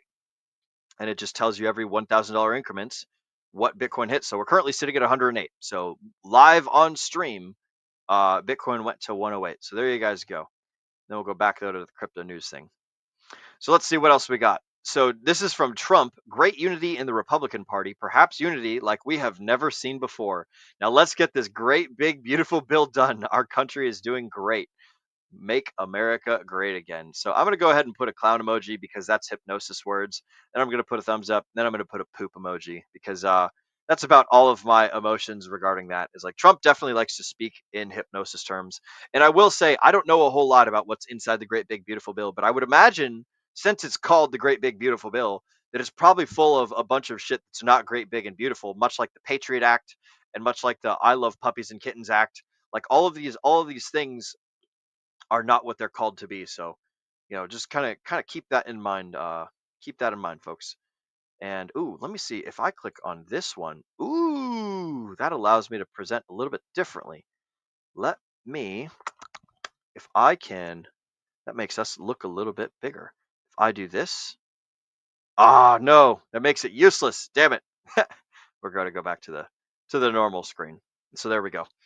All right, just trying some cool new things from the production perspective. So, squeeze that in, and there we have it. All right, nice and beautiful. So, continuing on down, we've got more Bitcoin charts, but again, this is old news. This is Sunday stuff. So we're sitting at Sunday noontime right about now. There was another 2 billion tether minted at the Treasury, so total of 3 billion minted in just one day. That's pretty fucking cool. An Ethereum whale accumulated $39 million in Ethereum during a sharp market sell-off triggered by U.S. airstrikes in Iran. So there you go. We got fucking whales pumping it up, saving the day, and buying the assets that go down when the market gets scared. So like you guys will see this oftentimes in just about anything. There's going to be something bad that happens in the world, and a whole bunch of normie people are going to be like, oh my God, sell the news. And then there'll be one like believer guy that's like, aha, a bunch of people are selling these diamonds for pennies right now. I'm going to scoop up all these diamonds while everyone else is distracted by real world events. And there you have it. Oftentimes it's, big bankers or it's people with large amounts of money just sitting ready to deploy. But whenever you guys see, like, if you're in the car business and you notice that like everyone is selling their cars because they're scared about the new cars law that's going to make all cars illegal. And so everyone's like, oh my God, I got to get rid of my car now before blah, blah, blah. And then a whole bunch of cars enter into the market. And then there's one guy who like really believes in cars and loves cars. And he's like, oh, I'm buying every single one of these motherfuckers up. Like same thing happens when people get scared, they sell their assets. And then people who like the assets, they go and buy them because the market gets a little bit skittish. So there you guys go. There's some more coins that are trending that we don't care about. Some more past price action that we don't care about. Ooh, Cardone Capital. So shout out to Grant and Gary Cardone. They added another roughly 1,000 Bitcoin, and they plan to add another 3,000 more this year. It is the first real estate firm with a full Bitcoin strategy. So that's pretty damn cool. Shout out to Gary and Grant Cardone. I don't know if Grant is part of this, but I know that Gary is in the crypto sphere. And I believe that there's some folks who have talked to him about Pulse Chain and things like that. So shout out to oh crap, what's his name? Gary. Oh man, forgive me, Gary. I forgot your last name. But Gary is one of the super cool networker dudes that deals with high net worth individuals, and he talks to them about the principles of DeFi and the principles of Hex and the principles of Pulse Chain and things. He was the gentleman. For those of you guys who used to watch Fresh and Fit, when Richard Hart went on the Fresh and Fit stream, Gary was up there with him, and so was Miguel from Dollar Cost Crypto. So I know that he likes to talk to folks of the high status, high financial status, and like super cool networking groups and things. So shout out to Gary if you're out there. Gary Woods, that's his name, Gary Woods. Shout out to Gary Woods. And yeah, I don't know if you're friends with the Cardones, but dude, you're a cool cat, and the fact that they're buying more Bitcoin, like, that's pretty fucking sweet. So let's see. A dormant address containing 300 Bitcoin has just been activated after 11.6 years. Wow. So they bought just about $70,000 in 2013, and I guess they started moving them around. So that's pretty cool. Good for you. If you were able to hold on to something for 11.6 years, like, you got my respect, man. So shout out to you. This guy was doing the staking before it was cool. Back when the way that you did staking was you lost your seed phrase, you lost your piece of paper. So let's see. Next up, we got Japanese publicly listed company Metaplanet has announced an additional purchase of 1,111 Bitcoin, bringing its total holdings to 11,101 Bitcoin. So that's some cool numbers there. So I'm going to give it a thumbs up and a laughing face because we like numerology. Numerology is cool. I presume it's big in Japan or something like that. So there we go. Jonathan, you were saying that you're not Japanese. You're of a different type of Asian persuasion, right? I'm Filipino. Filipino, that's right. That's right. Tagalog and all that good stuff. Do you speak any Tagalog? No, it's Tagalog. I don't speak Tagalog. No, Tagalog. Okay, forgive me. it's okay. The only Tagalog I know is the name Nguyen, like spelled like Nagoyan. That's the only Tagalog I know. You're already incorrect. That's a Vietnamese. Oh, Vietnamese? Oh, damn. Wow, I'm an asshole then. God bless America. Look at me being super fucking ignorant and not so racist. Just you want a rule of thumb? Okay, so What's that? if it sounds like a tribe, then and they're Asian, they're more likely Filipino, right? A tribe. Yeah. But if they also sound Spanish, then they're also Filipino. Oh, that one I knew. That one I did know. So 'Cause I use look, you pesos can look down at my there, right? name, right? Novero is actually from Portugal. Oh, that makes a lot of sense. And then think about Jay. Jay's name's Juan, Yeah. and that's a Spanish name. Mm-hmm. Juan Miguel Schroth. He's like Filipino, German, Spanish. He's like got all of it going on. Shout out to Agent J of the Degen Roundtable. That's cool as hell. Well, you should tell all your friends and family down there in the Philippines to start up their own version of Metaplanet. Just copy what the Japanese are doing and just buy a bunch of Bitcoin down there, or Hex, or Pulse Chain or something. I don't fucking know. Whatever you decide is the coin of your choice. Maybe Zen. Fuck if I know, man. XRP, Monero. I don't fucking know. That's cool shit. But yeah, dude, they got 11,111 Bitcoin. So nice round fun numbers. We'll shout them out again when they get 69,420. Next up, we've got Mr. Chengpeng Zhao, Mr. B&B on the subject of Asians. Remember, by definition, everything before the next all-time high is a dip. Yes. So CZ says that we're in a dip before a new all-time high. So shout out to Agent J's crazy Uncle CZ. Chengpeng Zhao is a fucking cool cat, cool, awesome Canadian dude. He created the Binance Smart Chain and the Binance Exchange. So that's pretty fucking sweet. Calling this a dip. So buy the fucking dip, baby. We love CZ. All right, let's see. Oh, more Ethereum whales scooping up more Ethereum during the price dip on June 21st. Wow, that was only a couple days ago, guys. There was a crazy price dip, and ooh boy, they bought up 116,000, almost 117,000 Ethereum. Fucking just over $250 million. So you know what I good for them. wonder? What's that? I wonder, like, so they're buying so much Ethereum, but the price is not moving. That I find that like interesting. Interesting, isn't it? Yes. Now you're thinking, Jonathan. Why do you think that is? Well, I mean, so Ethereum, like, I know a lot of people, like, they gamble with it, or like, they're buying and selling, right? But I also see like these larger players, they're buying like hundreds of thousands of Ethereum at a time, like millions of dollars. Mm-hmm. And I'm like, huh, that's interesting. There's so much congestion that the price is not moving.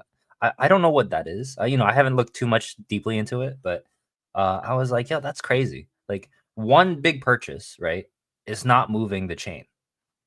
Well, it's reported as one big purchase, but in reality, it's a whole bunch of very small purchases Oh, because is it? yeah. So have you ever played around with super small liquidity coins Yeah. or tokens? Okay, so Yep. like you know that if you put a 10% increase on a chart, like if there's other people who have the thing, then they're probably going to sell it down to where it's just about even with where it used to be, right? So there's this thing that Johnny Chaos talks about called the daily delta, which is like what is the difference between the start of the day and the difference between the end, and that's what gets printed on one daily candle is the delta. So like if there's $400,000 worth of buy and $400,000 worth of sell, then the daily delta is zero, right?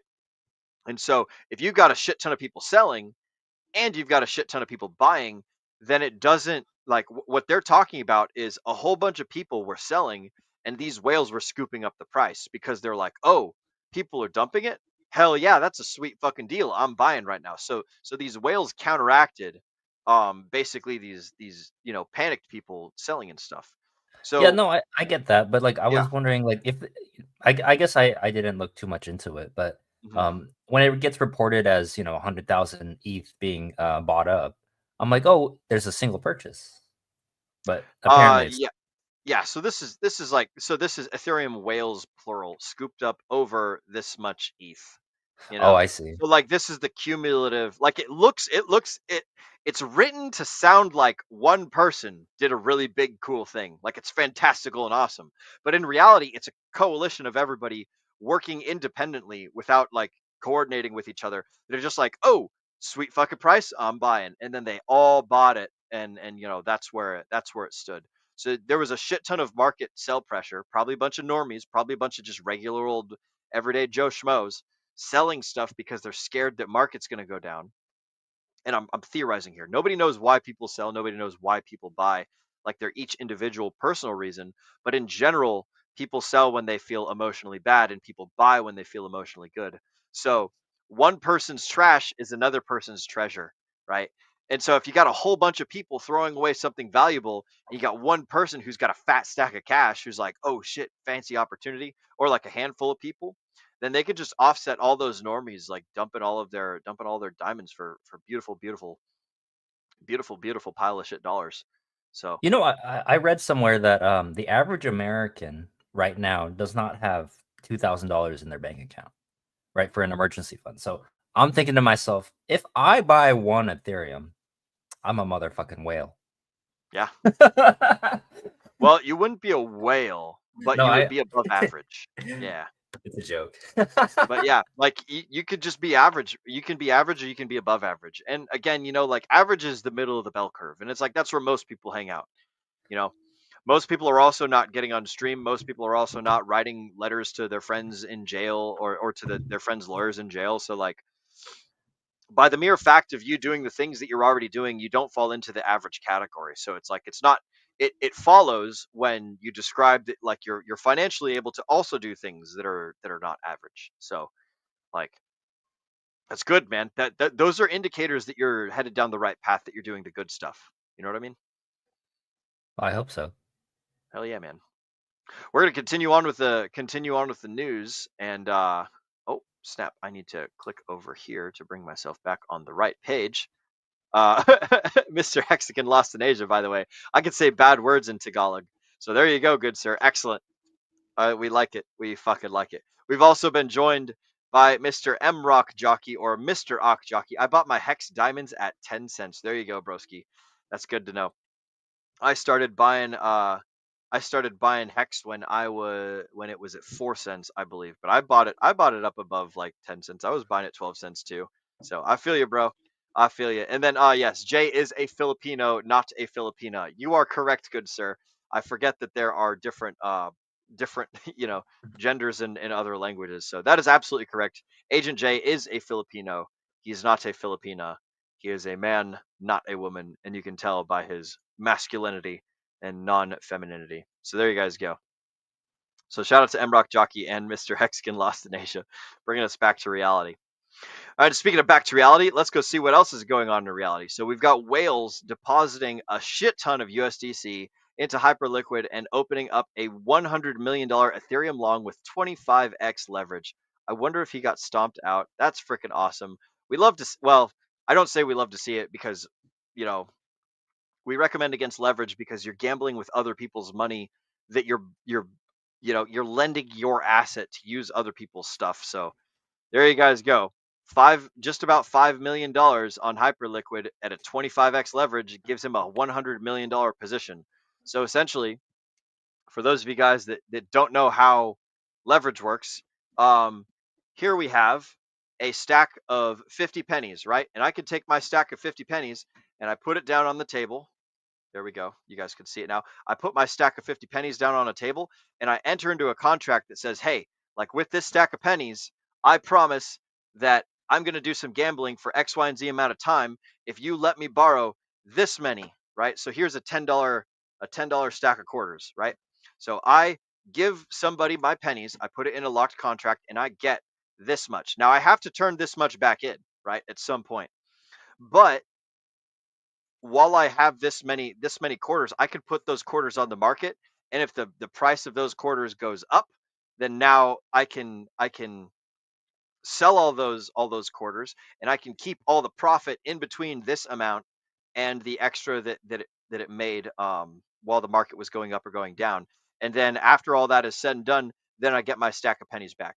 Now, if the price goes the other way, if I get this big old fat stack of quarters and the price goes down, if it goes down past the strike point, then I lose everything. I lose the stack of quarters and I lose the stack of pennies. It's all gone. And that's what Hyperliquid, that's what other trading companies are trying to get you to do. They're trying to get you to enter into a contract where it's not likely that you're going to one, you have to pay a fee in order to do this. Sometimes it's a percentage, sometimes it's time based, sometimes it's just like a flat rate.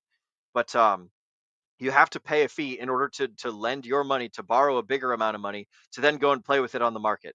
And then what will happen a lot of the times is once you got that big fat stack on the market and you need the price to go up, a lot of people will get together and make the price go down just so that way they can get your stuff that you put in to begin with. So it's a very sketchy way to try and make money and things.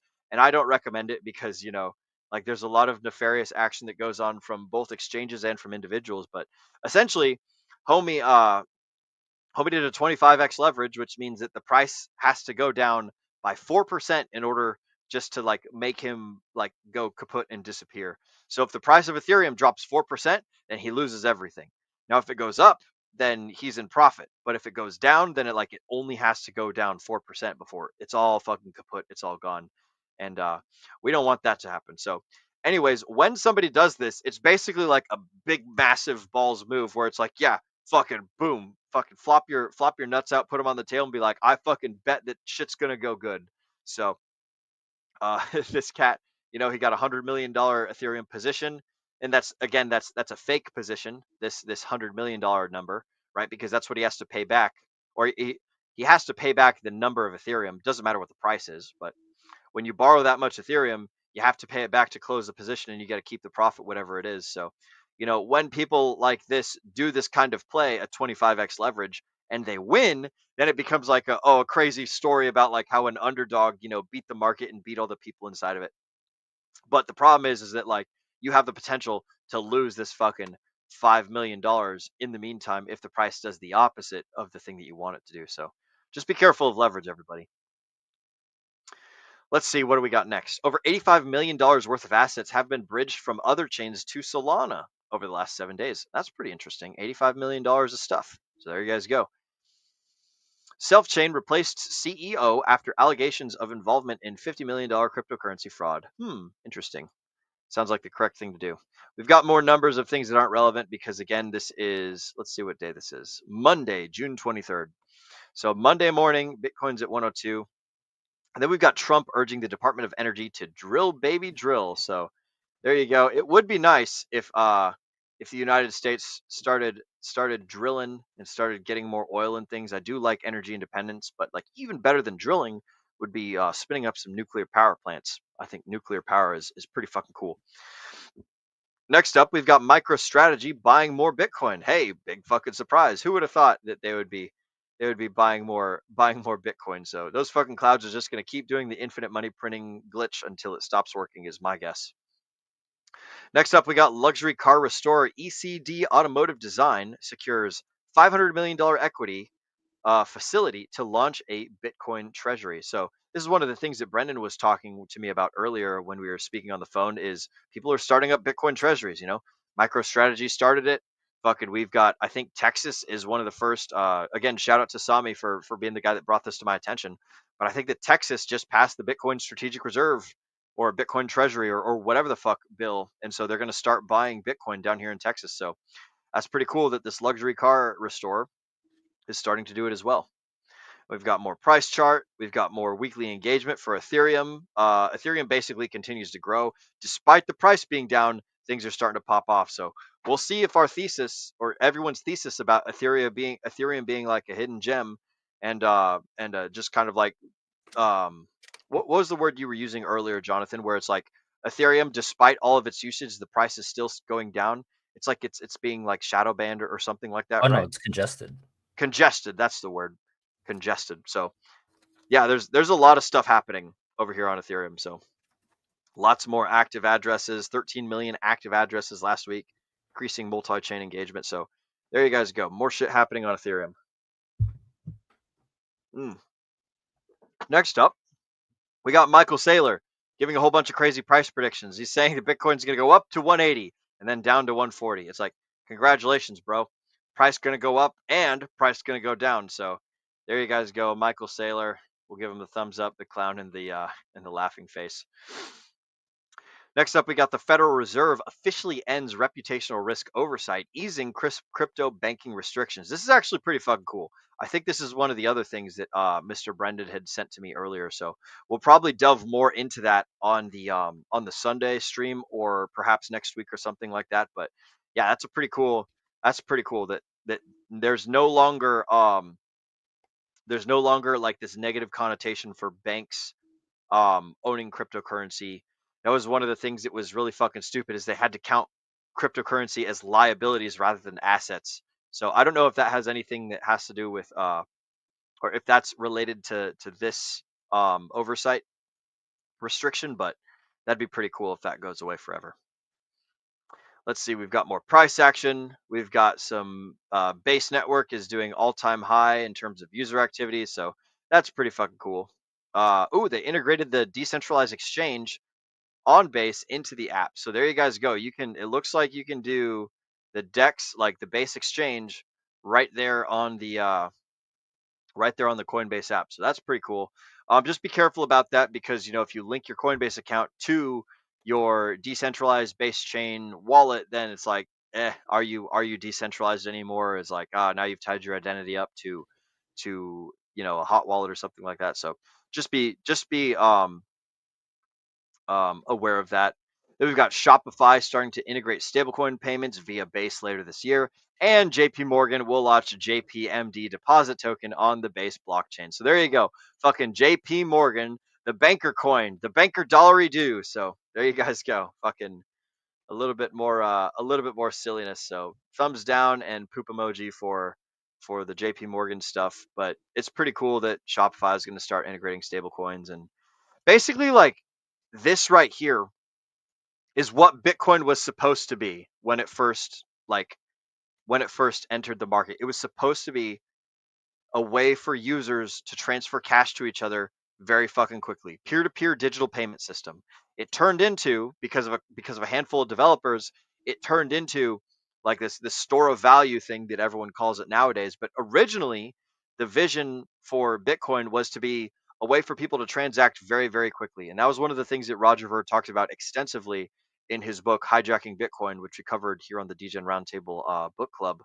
But it's like, the Bitcoin Cash was originally supposed to be this thing that they are now trying to make with stablecoins. So congratulations, guys. They're using things that are probably going to be CBDCs to do the thing that Bitcoin was originally intended to do. So with all these stable coins and with all this like with this new stablecoin Genius Act, like we're probably going to see a whole bunch of bastardization of original cryptocurrency principles, and it's just going to be dirty and messy. And I would highly recommend that people use decentralized stuff and Tornado Cash and other such things, and try and stay away from stable coins as much as possible. But like, you got to do what you got to do. Everyone make your own judgments as best you can, but just be aware that like if Shopify is integrating it and the Genius Bill Act is happening regarding stablecoins, then there's probably going to be some sort of bug eater agenda or some sort of like other stuff that's attached to it. So they want to know who you are, they want to know what you spend your money on, and they want to track as much information about you as possible. So cover the cameras on the front of your phones, um, and keep your wallets separate from your centralized exchanges. I That's my thought thoughts on Bitcoin was that. doing that already. What's Do you that? remember the Silk Road era? Yeah, Bitcoin used to be a lot faster Yeah, yeah. before. Wasn't it like people just using it to, contraband drugs? That was one of the uses. I mean, you could do anything with it, right? Like you could buy drugs. There were people that were doing like assassinations and stuff, paying for that with Bitcoin. Um, like there was a lot of use cases for it when it first came out on Silk Road. It wasn't just drugs. There was a lot of things. And like people, there was a lot of legitimate business too. Like it wasn't just assassinations and drugs. It was like, oh, you want to buy a video game? Then hey, pay in Bitcoin. Like Steam used to accept Bitcoin for transactions, but the problem is this was back before Bitcoin got super duper popular, and so this was before the network started clogging up because they used tiny little blocks and super like inefficient like transaction things.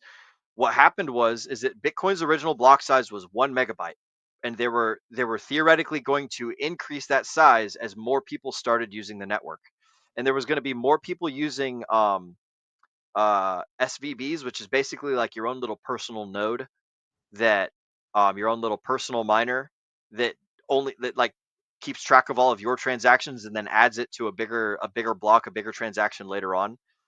Um, and like the mining would get more and more powerful and the blocks would get bigger and bigger as more people were using the network. But a couple developers were like, "Now we're just going to vote to not change anything," and so they just kept not doing anything, and so the de facto result was that nothing changed with Bitcoin. So originally Bitcoin was quite fast because nobody was using it, but now because everybody wants to use it, like Bitcoin can only process like I want to say it's 7 transactions per second.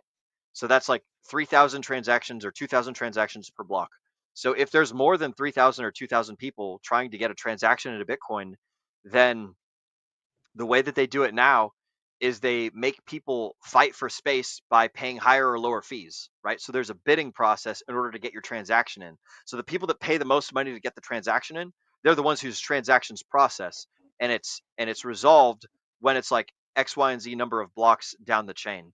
So you don't even know in Bitcoin if your transaction is processed within like 10 minutes or something like that. So a lot of people are like, oh, let's go use the Lightning Network, or oh, let's go use Bitcoin Cash, because Bitcoin Cash has bigger block sizes. Like I think that somebody mined like a 6 gigabyte block or a 2 gigabyte block on the Bitcoin Cash network before, but on the Bitcoin network itself, you can only fit so much data into a 1 megabyte block, which means that you're limited in the number of people that can squeeze their transactions into this tiny little transaction box. So does that make sense? Did I answer your question? Sort of, kind of. Yeah, yeah, yeah. Yeah, it's super.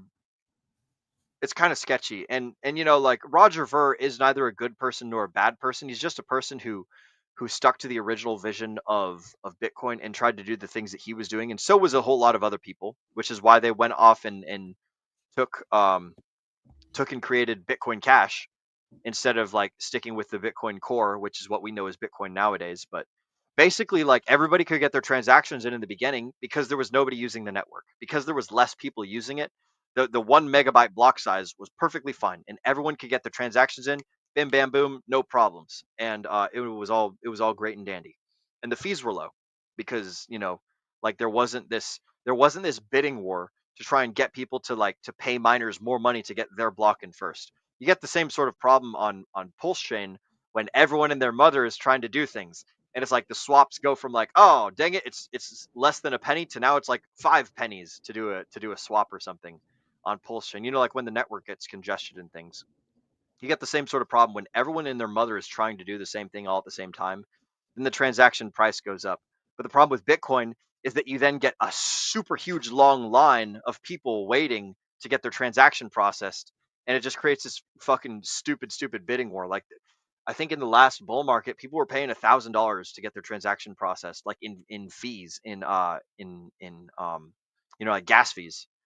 Gas fee is the wrong word, but like transaction, no, it is called gas fees. Yeah. So like you basically pay the miner more to get your transaction in. And so shit gets stupid expensive on Bitcoin because they've got fucking no space to pack all the information into. And so basically the person with the biggest wallet wins. And yeah, so the stuff that stable coins are looking to try and do now is what Bitcoin originally did back when it started. And Bitcoin was theoretically supposed to scale with the need as the need increased, because it's like, okay, only a couple people know about it now, so the block size can be small and it'll be just fine. But later on, more people are going to want to use it, and so like we'll theoretically increase the size, and they just didn't, and they still haven't to this day. It's still 1 megabyte per block on Bitcoin. So like I don't think they're ever going to update the code. There's like only a handful of developers at bitcoin.org that are able to make changes to the Bitcoin code. And all it takes is, a bunch of miners to be like, yeah, no, we're not going to do that.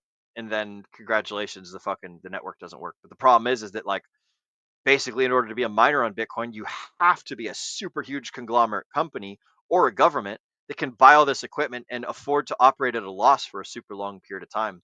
It's like no longer small enough for the little guy to make any difference. And it's just a big mess that's totally different from the original vision of like what Bitcoin was supposed to be.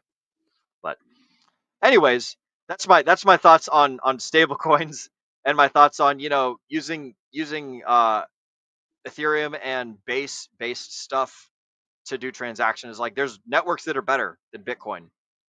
Like Bitcoin Cash is better, Litecoin is better, Ethereum is better. Fucking just about any network is better than Bitcoin in terms of getting fast transaction speeds and like getting money switched from one hand to another. So Bitcoin has this old money feel to it, and it works, but it's totally changed. But anyways, all this would not be necessary if Bitcoin had done the thing that it was supposed to do in the beginning. But because they didn't, and because they decided to stay the same, we are where we're at now. But that's enough for me. I'm gonna go ahead and keep scrolling down. Let's see what we got. Senior Iranian official confirms that Tehran has agreed to U.S. proposed ceasefire with Israel. Wow, how surprising. It's fucking clown world, bro.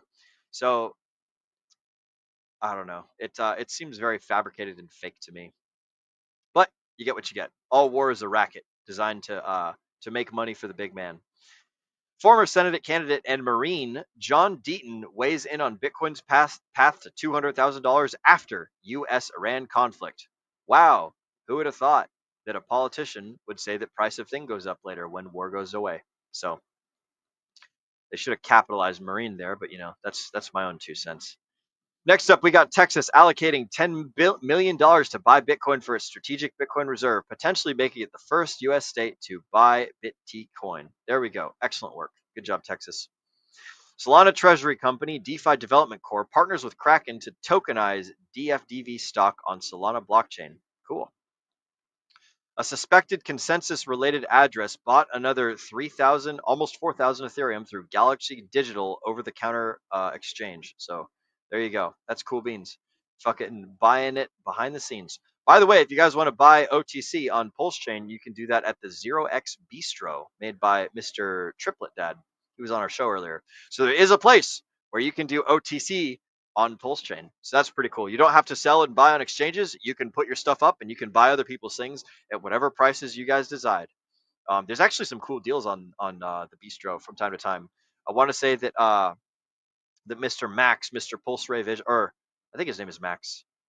I don't know whatever his name is. Pulse Ray Vision. He's doxed himself. I'm quite positive, but he puts up his own tokens on the Bistro OTC all the time, so you guys can get them there basically super cheap, and then just fucking take them straight over to the public market and fucking sell them if you want. But yeah, that's a thing that happens. OTC is super cool. So Trump, too late, Jerome Powell. Europe has had 10 cuts and we have had 0. There you go. It's a fucking clown world, bro. Um, I'm not sure what's going on here, but I think that Jerome Powell is controlled by people that control the money and how it goes everywhere. So, yeah, here's Trump doing his normal hypnosis thing, and I'm not terribly worried about it. We've got Ledger introducing recovery key, a physical spare key for cryptocurrency wallet recovery. There you go. You know what that means? That means they're storing your password somewhere. They've already been sharding it. They've already been splitting up your password and sending it out to several companies. And now it's basically like hey, here's your Google password saver that is basically a server somewhere else that will store your information for you. And when you need it, they'll fucking send it to you. So what that means is that your magical password that only you're supposed to know is actually being stored in multiple places. So be careful about using Ledger, guys. If you have an old Ledger and you've never updated it, you're probably okay. But if you're buying new ledgers, just be aware that this is something that is very real. Is like Ledger does have access to your stuff, and it is what it is. It might be limited, it might not be limited. I don't really know how it all works, but just keep that in mind. Fed's Powell suggests earlier rate cuts if inflation is weaker than anticipated. Whoop-de-fucking-do. Another person says some crazy shit. So, what a novel idea. We will cut rates if inflation is weaker than anticipated. Big fucking surprise. We'll see what happens. I'm a big fan of action, not talk. ProCap acquires. Okay, so more people bought some Bitcoin. Cool beans. MasterCard has partnered with Chainlink to enable billions of cardholders to purchase crypto directly on chain. That's pretty fucking cool. Pretty fucking cool. I do like that. Somebody says a lot of the time that Chainlink is literally the bug eaters. So just be aware that they've got a lot of people appointed by the World Economic Forum, a lot of people that are linked to Davos and to George Soros and not Hans Gruber. Fucking what's that bad guy's name? I always call him Hans Gruber, but whoever the dude is, that's the Hungarian people that says that people will own nothing and be happy. Whoever that is, just be aware that that they're associated with Chainlink. But it's cool that there's another way for people to buy stuff. So there you go. One more KYC to get your dollary dues into cryptocurrency. The SEC has delayed 21 shares proposed spot Polkadot thingamajigger. So there you guys go. Woohoo. More price action. And we've got crypto prediction platform Polymarket set to raise $200 million in a funding round led by top venture firm Founders Fund. Good job, everybody. Robinhood CEO Vlad Tenev says crypto will replace traditional finance. Yeah, I believe you, Vlad. I believe that it will, but I also think you're a piece of shit that stopped me from being able to buy GameStop when all that shit was happening. Congratulations to Mr. Vlad. He is part of the reason that I'm in cryptocurrency, period, is back in the day during the whole GameStop thing, I could not buy GameStop stocks on Robinhood because they froze everyone's ability to buy things. So while everyone and their mother was buying the GameStop to stop the guys that are shorting, Vlad stopped the customers from being able to buy or sell. So freaking scummy behavior, but that's part of the reason that I'm in cryptocurrency. So I actually owe him a thank you. So I will give him a little heart because I agree with what he's saying, but I don't like what his company does. I would suggest that you guys stay away from Robinhood if you're looking to custody crypto. From a sovereignty perspective, if you're like a grandma or grandpa and you just kind of want to dabble in the crypto space, then Robinhood's probably fine for you. But if you're really interested in sovereignty and being a more powerful individual, then there's way better tools out there to own cryptocurrency than by using Robinhood. So this is just kind of I'm a bit of a connoisseur for anything that makes me more powerful, and so I stay away from Robinhood. But it's not to say they're a bad tool for everybody. It's a more of a normie tool. So it's kind of hey, do you want to ride the bus or do you want your own Ferrari? It's you can ride the bus if you want. It's not for me. Let's see what else we got. We got Bitcoin transactions hitting an 18-month low as runes and ordinals hype fades. So yeah, we've got the runes, which I don't know what those are, and the ordinals, which are JPEGs on the Bitcoin network, are not being very popular. So that's good. A lot less bullshit transactions clogging up the Bitcoin network. Ooh, excuse me. We know they need as much help as they can get over there. Aha! There we go.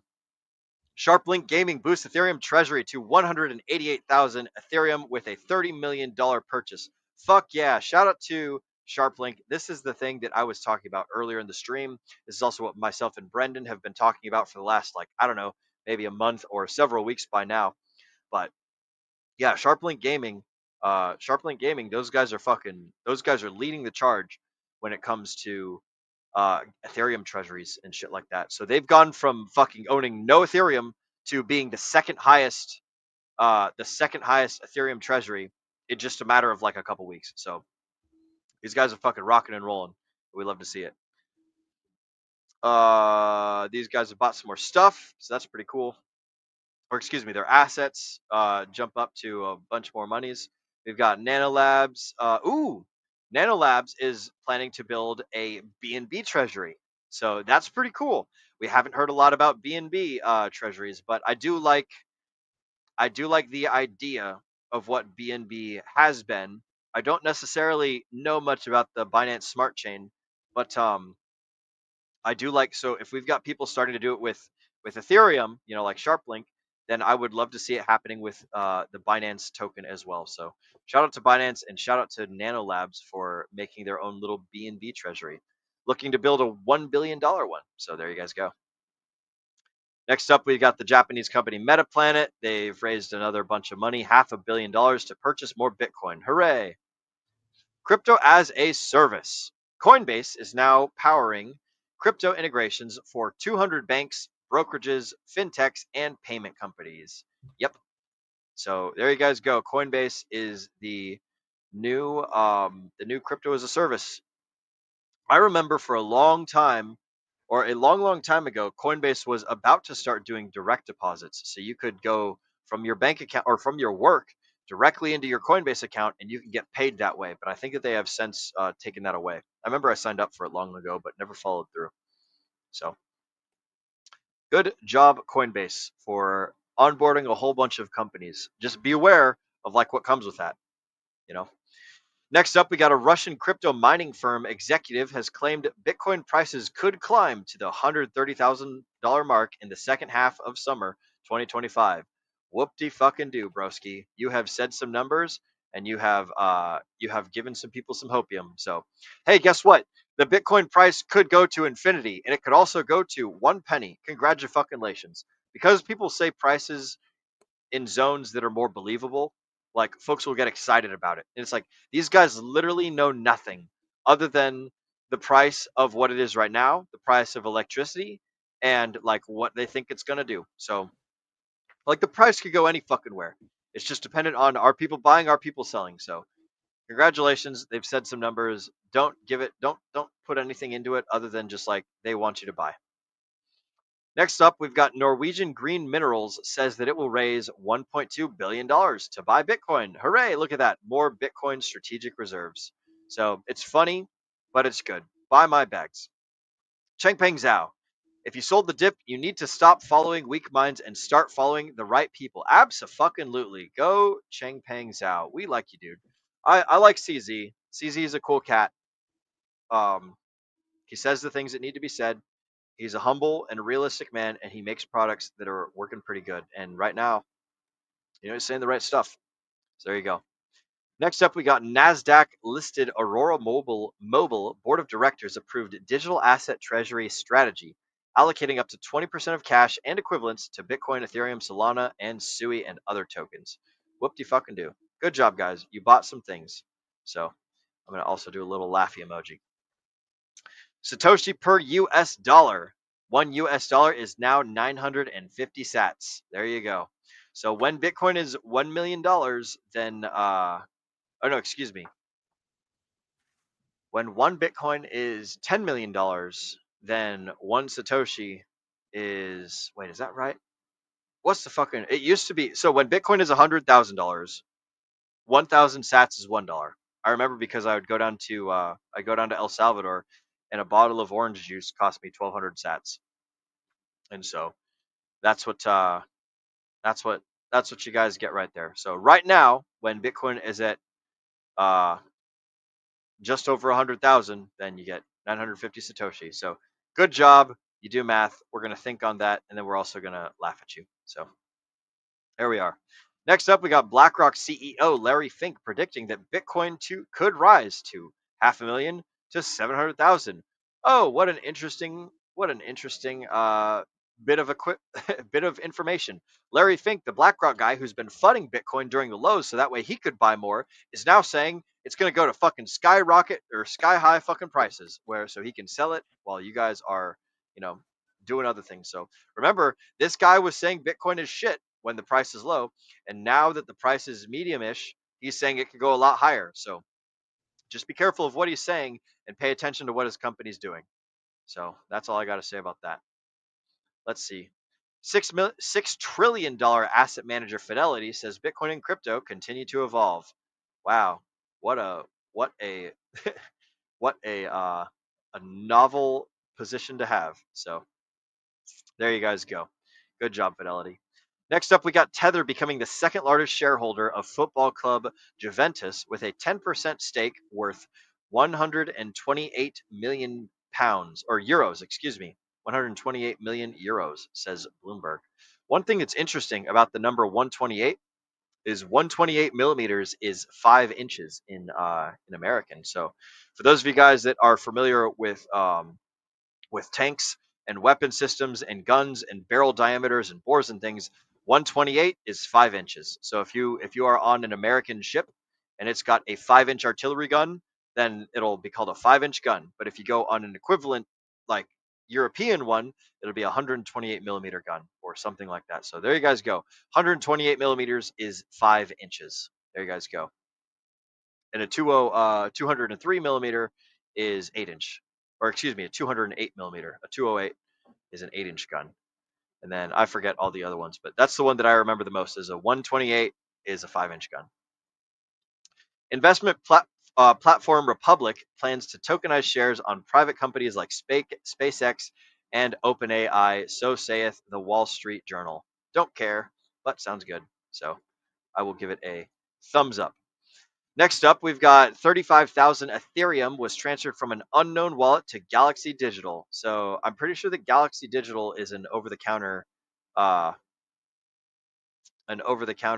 exchange. So there you guys go. So somebody just sold 35,500 Ethereum to this over-the-counter, or they haven't sold it yet, but they've put it in there. I think the Galaxy Digital might be a like an escrow market thing. So they probably just put the Ethereum in there for people to buy at X, Y, and Z price that you don't know about. So there you guys go. Or the deal's already been done. I don't fucking know. I'd have to look up what Galaxy Digital is, and I just frankly don't feel like doing it right now. Next up, we got Tether founder and ex-Blackstone executive are raising $1 billion through M3 Brigade Special Purpose Acquisition Company to launch a public crypto fund, which will include Bitcoin, Ethereum, and Solana. So good job, guys. Buy you some Bitcoin, buy you some Ethereum, buy you some Solana. Next up, we got the U.S. Federal Housing Finance Agency issues order to count Bitcoin and crypto as an asset for a mortgage. Ooh, that's pretty fucking cool. That's cool enough that that I'm going to copy post link, and we're going to go to the DGen Roundtable, and I'm going to put that in the Campfire Stories section. So there we go, Campfire Stories. I'm going to paste it on in there. Bam, there you guys go. And we'll head right back on over to where we left off. That's pretty fucking cool. So you can now, you can now get a mortgage by collateralizing your or for counting your Bitcoin and your cryptocurrency. So interesting.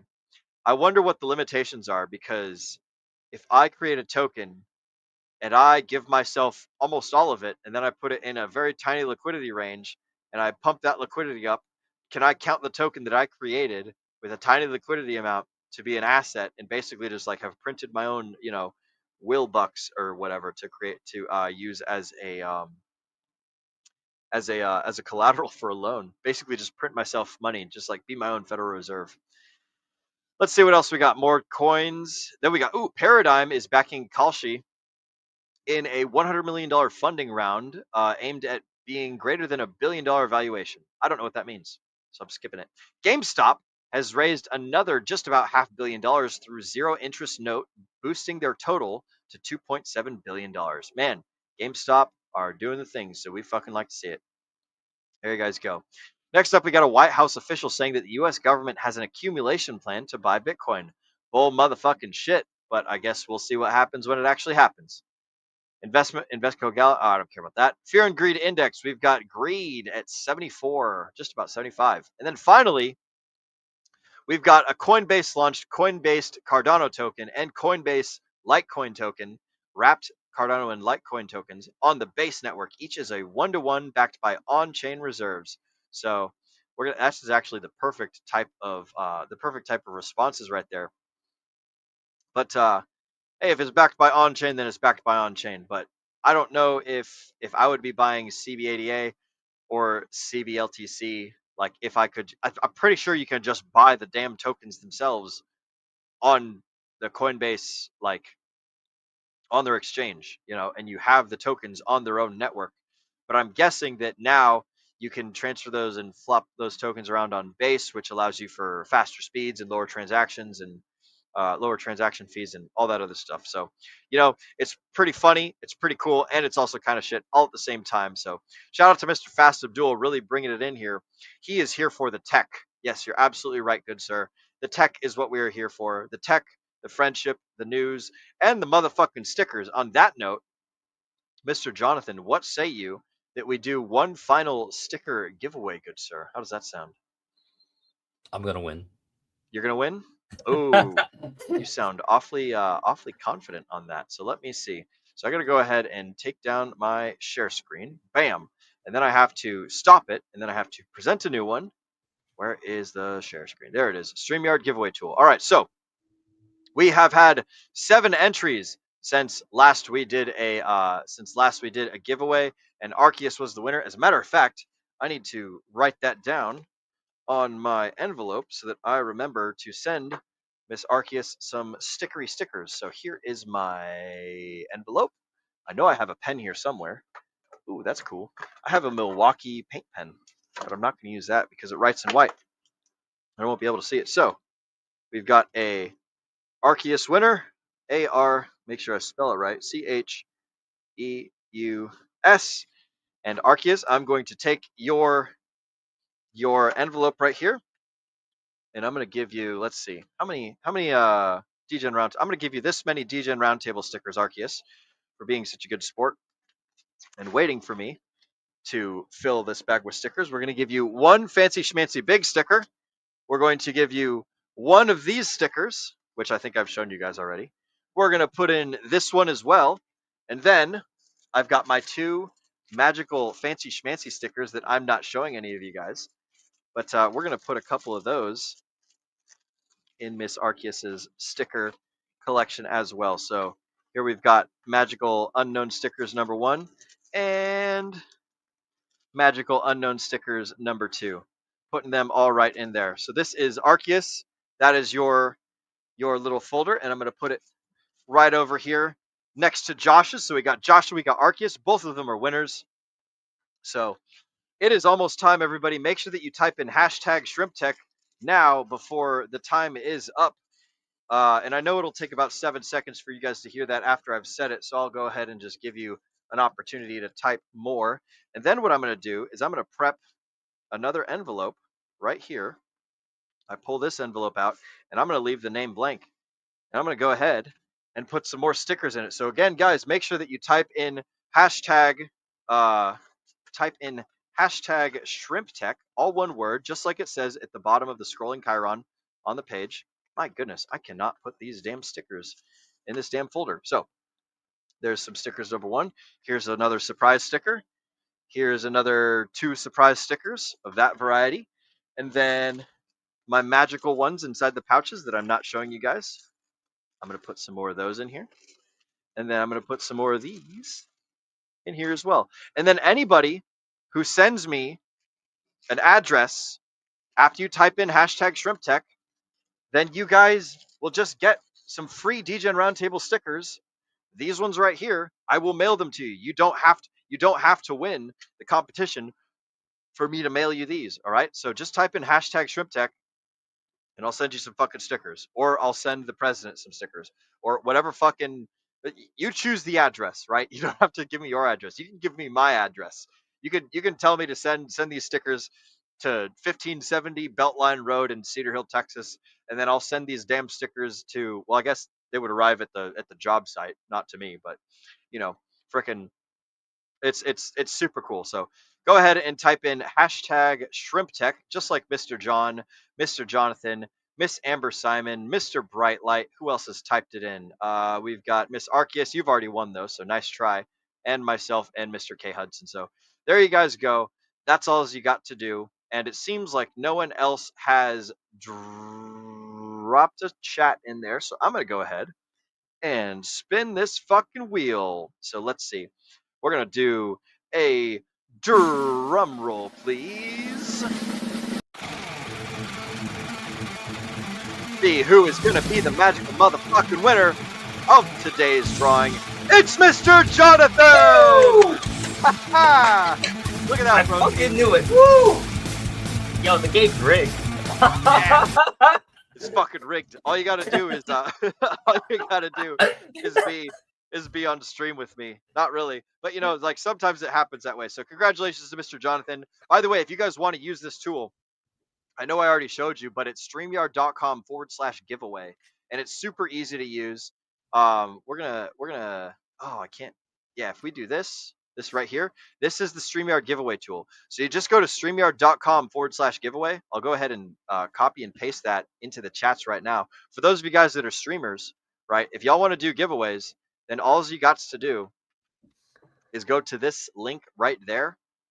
Bam! I'll show it. StreamYard.com/giveaway. And you just click the stream that you want to do. So you could do DS Crew or DJ. I don't know who the fuck DS Crew is, but there you go. Oh, Discourse Syndicate. Ooh, that's oh, you guys can't see these, right? So yeah, you choose a team, you choose a live stream, right? So this is today's live stream. This is the only one that we have lined up.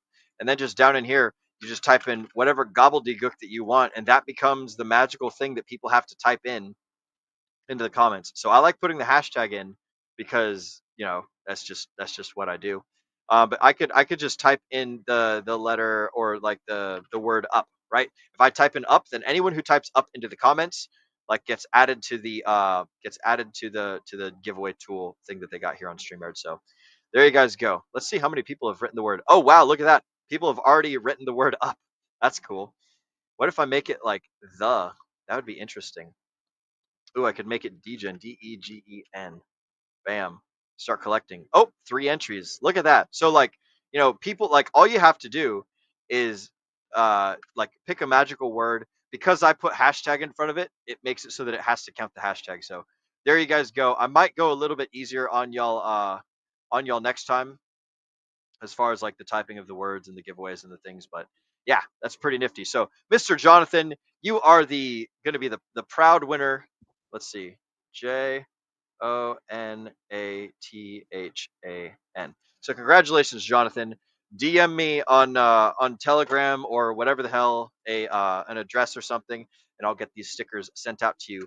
Lickety split. Look at this. I've even got stamps right here, ready to rock and roll. These are the forever stamps, so I guess that they're good forever. So yeah, go ahead and peel one of those bad man pajamas on. Fucking slap it right on the front there. And then, yeah, you get mailed some stickery doos. So congratulations, broski. This has been a hell of a stream. Before we go and before we bounce out of here, are there any things that you would like to tell the folks at home, such as where they can find you and fucking bright light. Fucking nice address there, broski. I love it. There is a 55 Hexaco somewhere in the world. I can't remember, but somebody named a street like Hexaco Street, and and did that stuff. So cool stuff there. But Mr. Jonathan, before we go, is there anything you want to tell the folks at home? Like, where can you be found, and what have you got going on in the near future, my friend? Before we end this streamity stream. Well, you can find me on Instagram or on Telegram under my little tag down there. You see it, Jonathan Novero. It's just under my picture. It's the same. No, nothing new's going on. I'm just gonna get ready for the 4th of July next week. Gonna have maybe a cookout, have some fun. Hell yeah, broski! I freaking love it. What are you cooking? I don't know, dude. I haven't Hot thought about it dogs? yet. Dude, steaks, dude. Oh, okay, Yeah. steaks are good. Steaks are good. I do Yeah, approve. man. I approve too. I think we were talking about how to cook steaks on with you specifically on one of the other streams that we were doing, but I cannot. Yeah, that was like 2 cannot months put it ago. for me. 2 months ago. Okay, yeah, that makes sense. Excellent. So the folks can find you at Jonathan Navarro, and you're going to be doing some cool things in the near future. For the folks at home who want to find me anywhere, y'all can find me. Let's see. I'm going to put my Telegram in the chat for anybody that has sent me who has typed in hashtag shrimptech. If you guys just send a DM to this link right here, t.me/Will Stevenson with the WNS capitalized, t.me/Will Stevenson, just send me a DM of any fucking address. As long as you typed in hashtag shrimptech, then I will mail you a couple of these DGen Roundtable stickers. You get these ones for free simply for participating. You don't get all the cool stickers because you didn't win the giveaway, but anyone that typed in hashtag shrimptech, send me a message and you guys will get a free DGen Roundtable sticker or two just sent in the mail. And there you go. That's all I've got for that. That's where you guys can find me. As far as things I've got going on in the near future, I'm just stacking the fuck out of a tower. So, tower's going higher and I'm getting paid and life is good. Fuck, I wish I could do RH Max's Pulse X conference because that would be super cool and super fucking fun. But for those of you guys that want to check out the Pulse X conference, right? There's a Pulse X conference coming up in the near future. You can find it over at RH Maximalist, x.com/RH Maximalist. It is the pinned post up at the top of his page, so go check it out. He's going to be doing a really cool stream, not this coming Saturday, Sunday, but the following one, over on RH Max's YouTube channel. So go check it out. Go give him some love over there. Tell him that the DGen Roundtable sent you. And if you have anything that you want to talk about regarding PulseX or Hex or SciVive or any of those things, then you can go fill out the form over there to go be a speaker at the Pulse X conference. So shout out to RH Max. Shout out to everybody that's watching. Mr. Fast Abdul, Pulse Jitsu with Fast Abdul, Mr. Hexagon Lashin Asia, my good friend Josh, Mr. Emrot Jockey, Bright Light.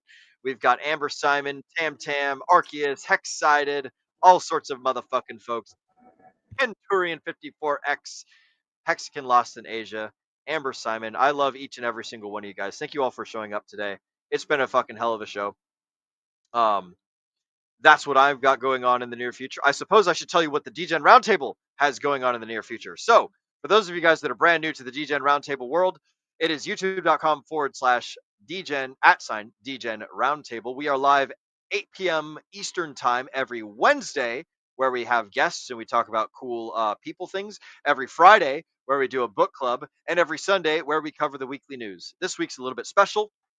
For this Friday, we are doing Introduction to Marine Corps Rifle Marksmanship. So I expect that there will be a whole lot less algorithmic boosting on that show because I'll be talking about guns and shooting and things. And YouTube generally doesn't like it when people do that. So I will probably get shadow banned. So show up for that one if you guys see it. If it's in your timelines, then super cool.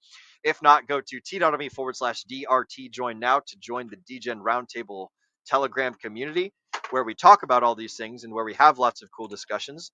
I will go ahead and drop that link in the bottom as well. If you guys aren't already in the Telegram, then that's the place where you can find us. We share memes, we talk about women, we do video game stuff, we do live streams, and there's group chats and all sorts of cool stuff. We talk about news and cryptocurrency. It's just a great place for cool people to hang out. Right now, we actually have 420 members in the DGen Roundtable Telegram. So hop on over in there if you want to ruin our fancy, fun, super cool number, and it's going to be awesome. So that's what we've got going on with DGen Roundtable. That's what we've got going on with me. That's what we've got going on with Jonathan. And yeah, it's gonna be a good time, folks. Thank you all for coming. Thank you all for watching. Whether you're watching us live or on the replay, we love each and every single one of you guys. Make sure that you smash that like button, like that smash button. And with that being said, I want to thank you all for spending your valuable time with us here on the DGen Roundtable. Like Agent J often says, we know that time is your most valuable asset, and we appreciate you investing it right here with us. Ladies and gentlemen, my name is Will Stevenson, but more importantly, you have been watching the DGen Roundtable. Mr. Producer, who is me, I need to go ahead and get that trigger finger ready because it's time to remind all the folks at home to remember to DGen responsibly.